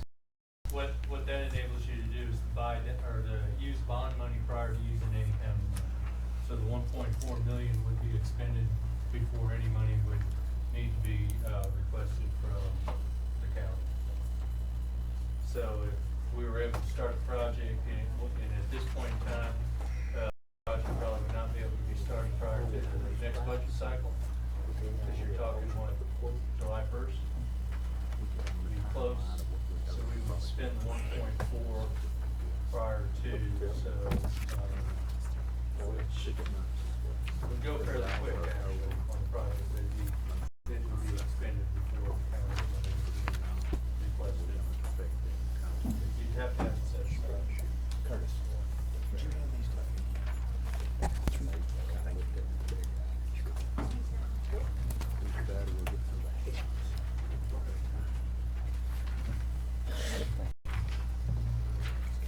Thank you, Derek. I think it's pretty self-explanatory. Yes, if anybody has any questions or comments, one thing I would like to note, June 19th is not our regularly scheduled monthly board meeting. If possible, I could conflict on that day, and it's not unavoidable, but if the board would give consideration to. So the 12th is our standard meeting? Yes, if the board would consider moving that presentation to the 19th, I would be greatly appreciative. I'm gonna be part of messing up his vacation. Well, it ain't nothing like I'm not saying that. It's Anniversary. We want him to have as many as he can. That's right. So where it says public hearing on the budget, would that be the I think we'll- presentation? No, excuse me, yes. That is No, going it's to be. presented on May 15th. It's presented on May So 15th. it's this one. he's We'll saying. discuss I'm talking about the public hearing, Public not the hearing, presentation. sorry. I'm You're sorry. thinking about recessing your regular meeting to the 19th? Yes. And normally you would Okay. have the Yeah, public just let me hearing know then, ahead of time. So it'd just be a week later. I think as we get a little bit closer, we can talk about that, but I'm comfortable with it. Warren, I presume that you'll be hitting the fire departments up. Looks like April 16th is the drop dead date. And I've been hearing a few rumblings, but nothing official yet. All right. We'll move on to the next item, goals and expectations for this year. What I would like to do is for each of us as commissioners to go through and kind of, you break out your notepad there. We'll go through it. We'll have plenty of other opportunities to talk about it. If you have anything special, please go ahead. I'll go ahead and start it off since I'm talking. Derek, I have my personal expectations. Of course, I'm one of 5. Is that I think for the 7th year I've gone through a budget. This will be the 7th one. Is that we continue to remain flat and live within our means with no tax increase. It appears, I know that government is growing for various reasons within our county, but I think you've done an outstanding job of making us live within our means, and I don't think it's impossible right now. The economy seems to be trucking.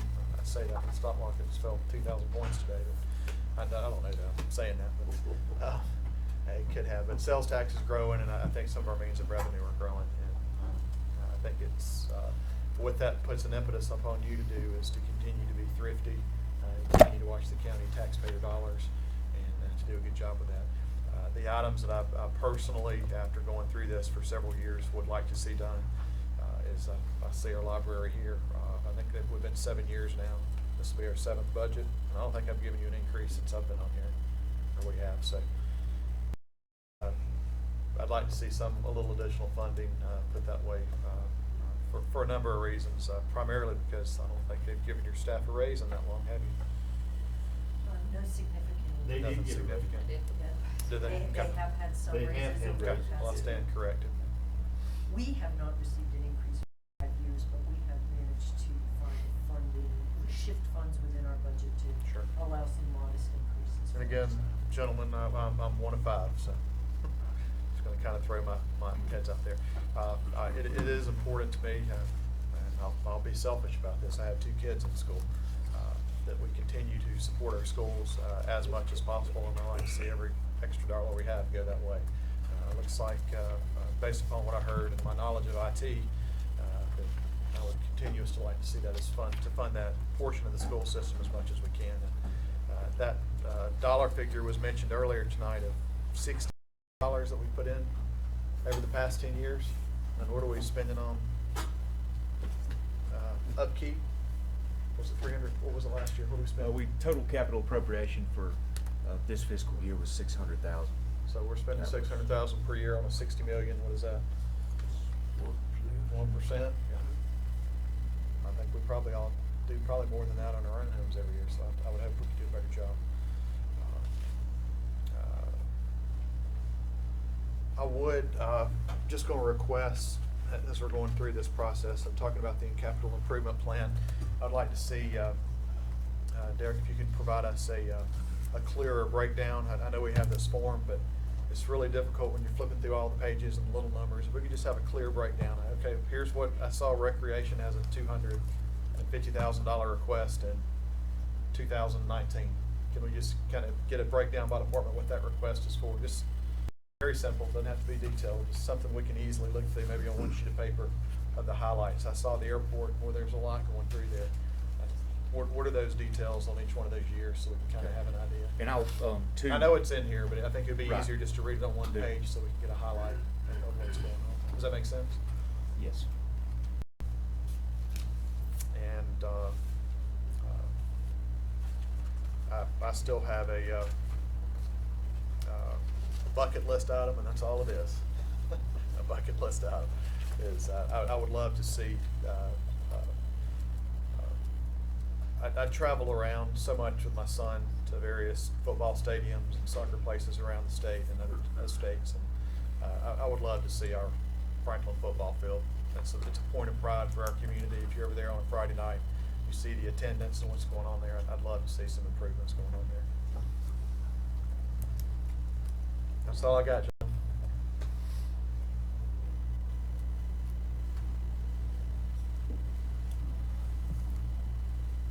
Go. I'll go. If, some of the things you need to talk about, before we talk about the capital, it's some things that's coming down the pipe. Jim Brutner is sitting back here, and the big discussion in Raleigh now, of course, is Medicaid reform. Medicaid reform is going to affect the health department, it's going to affect EMS, it's going to affect DSS. I had a discussion with Patrick Betancourt today, and, they talked about it for years. Now the clock's ticking, 18 months. And it certainly looks like that with what's coming down, it's going to have an impact, especially on those of us in rural counties. Jim projects in our county about $300,000 less revenue coming in. Don't be confused. All of our rural counties, Medicaid money is the biggest source of money coming into your county, period. Nothing even close. So this Medicaid reform, as we move forward, Mr. Manager, you won't know no more than we know. I mean, when it comes budget time, I'll assure you, you won't know no more. I mean, the secretary said that she don't know. They don't know. But we know it's coming. When we go to Washington, we'll have that discussion also, if they know it's coming. But we know it's going to affect us. And so that's just one thing that we don't know, you know, and that's for the first year. What about 5 years down the road as we continue to age? And so Medicaid reform is a big deal to all of our counties. That's not had nothing to do with Chairman to the overall plan. Some things that I'd like to see, and I agree with you on the things that you said for the most part. We're going to have to really look at senior citizens building, and it continues to grow and be overwhelmed. The schools, I think that you will see when I think the liaison committee will come back and Mr. Shields can speak to it too. There's some things in our schools, we've always been able, even during the recession, we built the schools during the recession. But if we don't get a handle on some of these things that's coming down the pike, it's not necessarily just like a Freon thing. That's just one word. That's going to be a lot of money. And that's our responsibility. The middle grade school, the repairs there, is going to be a big ticket item. And then you look at the technology, on the technology end of it, which we should have to be putting into, but we will, and we have been, and we'll do it again, I'm sure. So I think the schools is another, is a big ticket item that we're going to be looking at. And if I've done my math right, Mr. Mayor, you tell me, we have borrowing power without raising taxes. We can borrow a whole lot of money without raising taxes. That's I know that. 40 million is what I come up with. That's Correct. Some of that's pay as you go. Not all borrowed, in that neighborhood, somewhere. So, now, I'm not saying we do spread out that. over time. Yeah. I'm not saying we go out tomorrow and borrow 40 million. But I am saying we do have the financial capabilities of doing some of these things to help increase the services.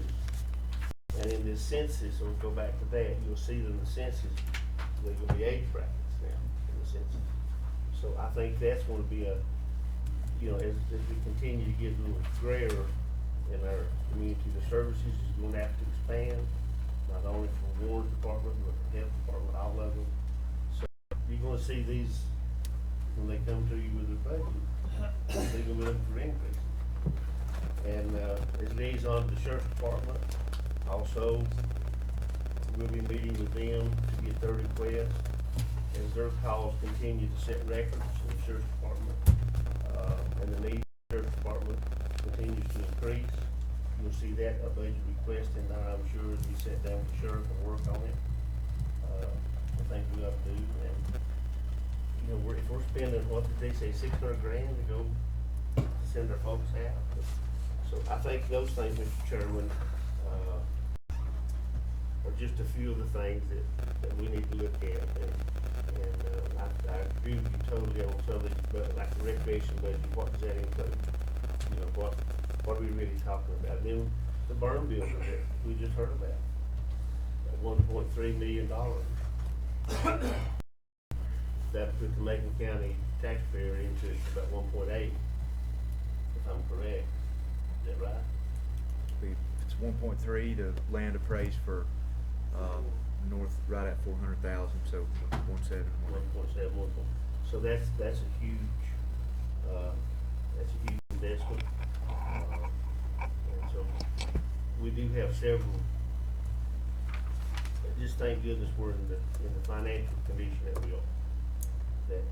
That we can even have this discussion. Right. I mean, a lot of counties, believe me, can't have this discussion. So, but I think my priority would be the school. I think that's going to be the biggest ticket item, and the senior citizens, as we look at their capacity needs, and you can look ahead pretty good at our senior citizens, what we're going to need as we move forward as it continues to grow. The IT funding, I think, is basically a have to. Do you agree, Mr. Manager? That's Yes, sir. So, Mr. Manager, and Mr. Chairman, there's a lot of needs, and not all of them, we know that, but it's over a time. We don't want the folks to think that we're gonna do this all at one lick. It's going to have to be done over time. It's going to be staggered. Lori will tell you right quick, you can't do that. But as our debt load continues to decrease, and it's the responsibility of this board, I think, and it has been over the years,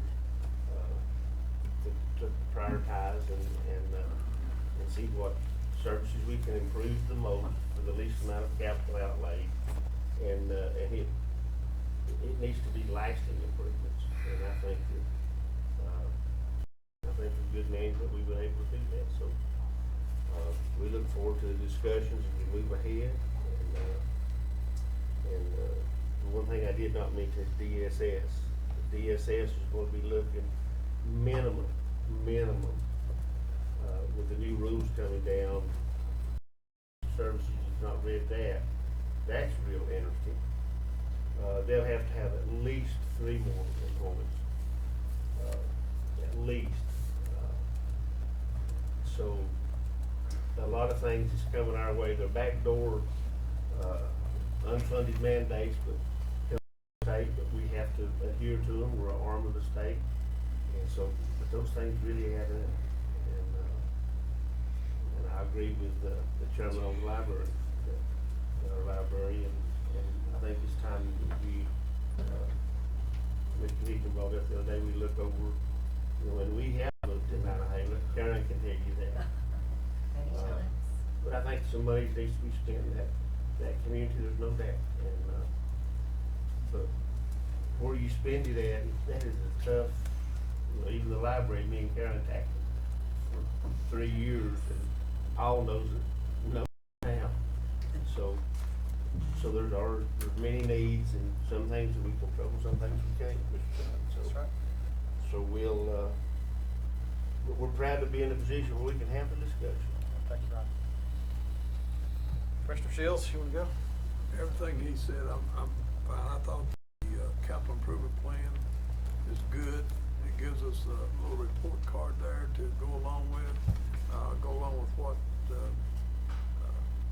I imagine Paul's gonna say something, Mr. Higgins gonna say something about this, so the Nantahala area, that we need to look at those needs. and everything he talked about, the education part of health department, emergency management, it's all in a package here, and it's there. Yeah, it's right Keeps there. us flying all over the board. That's right, that capital improvement plan is good. And to go back each year and look at it, or buying, what you wanna do. Thank you. The chicken in every pot. All right. To the library, and we communicated poorly with Susan, but I missed your meeting the other day, but we've gone email. Promised Susan, we've met, Mr. Shields and I went, who? I mean Karen, I'm Okay. sorry. Oh, I thought we had somebody else. You know better than I do, thanks for, but, the folks in Nantahala have come over and now they're demanding some return on their investments, and they've got some problems, that community building, and Karen's been telling us forever, it's pathetic, and it's still leaking, it's leaking today, or when it's raining, it'll be leaking this weekend, I promise you. We've kicked this thing around, and Mr. Shields and Derek and I went over and met with some of them, and said, okay, here's the deal, come and tell us what you want, because I'm not one to go out and look to spend money just to spend money. And we're not gonna come over there as a board of commissioners dictating what's best for the community of Nantahala. So they formed their own little committee, their own little group, and when they approached us, they said, look, we can't afford, we need a new community building, a new library, but we can't afford to go out and buy property or buy a building. And I thought, man, what a grand approach to a problem solving. So they're today over there, a group of them meeting at the rec park. They researched the lease on the rec park property. They said the community would be happy to go down to the rec park and building. It's got a kitchen in it. It's gonna take some work, but Derek and I met with them this week. And you know where that's at? Yeah. Apple Tree? Yeah. And I thought it was a little bit out of the way of the community, but they're in love with it. So as a library facility, Community building and library, or a new structure. part of it, utilize what's there. And this is just in the very preliminary. And I meant to about 11:30 last night send you an email. I was afraid I'd wake you up, but no. We're in the very preliminary stages. Before any decisions are made, we'll certainly have you in the loop, because half of that is your baby. But Well, the whole building was given to the county, and Mr. Beal can speak to this, it was kind of a convoluted process, but the whole building out there was given to the county for library services. at the rec park, No, at the existing building. Oh. you didn't get much, did you? Well, Glad to have that. I'm happy to have it, right? Yeah, we did. It's good. We're good to 51. This is just what you can do to you. It's leased, but we're in the very early stages. The community has said, hey, this is what we need. We want to partner with the county. And we're saying, tell us what you want. Bring your options to us. And there's some other options they're looking at. Some with Warren here on some things that may be happening over there. But I think as a board, Mr. Shields and I said, look, it's appropriate that have some funds over there. I mean, what they're going in with, it's not good. It's always on the top of my list last year, and probably till I leave here, is we have to seriously look at getting the Board of Elections office out of the cellar. And how we work that plan, what we do with it, Robbie knows. It's just not a safe environment. It's not. I was talking about ADA compliant a while ago. It's not ADA compliant, and so that's on top of my list. Other than that, that's about all I've got. Just Mr. Glenn. First off, everything I've heard from the other commissioner, I think, is dead on, and I look forward to working with all of y'all on those priorities. When I thought about my priorities for this year, I went back and listened to what my comments were for last year, and I think some of the same things I would like to see us continue to look at. We need to continually look at our budget and make sure that the dollars are spent wisely. I think our fund balance, should be looked at as a possible funding source for some of the items that we have before us. School funding, both in respect to capital needs and IT. And as I was sitting here, I texted county IT staff and asked what's the average age of computers in the county government, and they replace 1/5 a year. So I correlate that to be a 5-year term. So if we're replacing, I guess the question is, if we're replacing computers for the county offices at 1 every 5 years, what level should we be replacing computers for our students who's the future of who's going to be sitting in those county seats? I think a couple of new items for me for this year is the capital improvement. I think that's going to be huge if we will use it, and what the county manager has recommended as far as the space utilization program, I think that's going to play into what we're doing. The one thing that I think is touching everything that's been discussed, every need that's been discussed, and almost every citizen in Macon County has a requirement for this at some level, is the deployment of broadband in Macon County. And I know that's a broke record coming from me, and I make no apologies for that, but I think that's one of the single biggest economic tools that we have that we can work on, that can work in our favor and not work against us. A smaller item that I think that I heard a young lady speak to this and it's kind of stuck in my mind is our recycle centers are the face of the county. And I think that we need to give some consideration to that. There's many people, I believe, that never come in the courthouse or in the big White House where the county manager's at, but they go to those recycle centers 2 or 3 times a year. And that's Macon County to them. So I think we need to give some consideration to that. Great points, yeah. I think, Carl, I couldn't agree with you more on the recycling center. So we just passed the goals from the North Carolina County Commission Association, Carl, you'd be interested in this, and it may end up being #1 is regardless of your zip code, this is pretty much how it's going to read, regardless of the zip code, that the legislature put broadband at the top of the list. But that was some of the most important things. It surpassed a lot of other things that I thought it wouldn't, but the 23 counties in the far west suffer the most. And that's close to that, so that's going to be one of the top goals. And I hope it is absolutely. And I think it's going to make any headway, it's going to have to be assertive effort, federal, state, and local.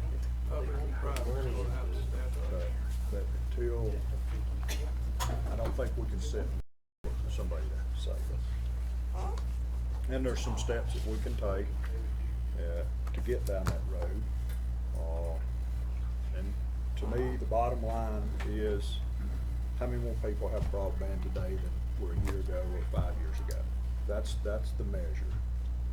That's the ultimate measure that we need to be asking ourselves, is how many people, more folks, have, and I'm not talking about a 1 meg up, 1 down circuit. I'm talking about some standard, and the state seems to be close on what that standard should be.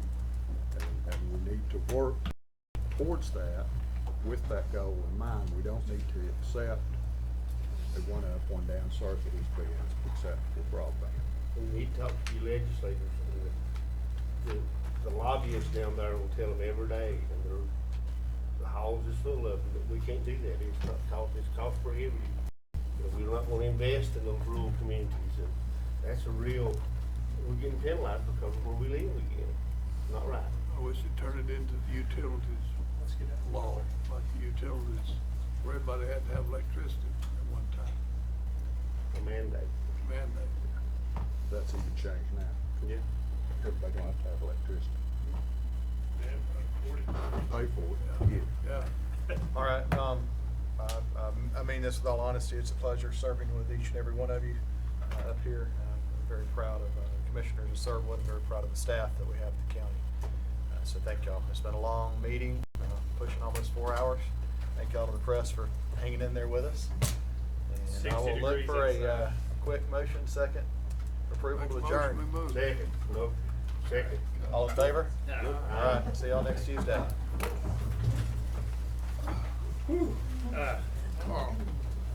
Together on, we just landed this, Chester, we don't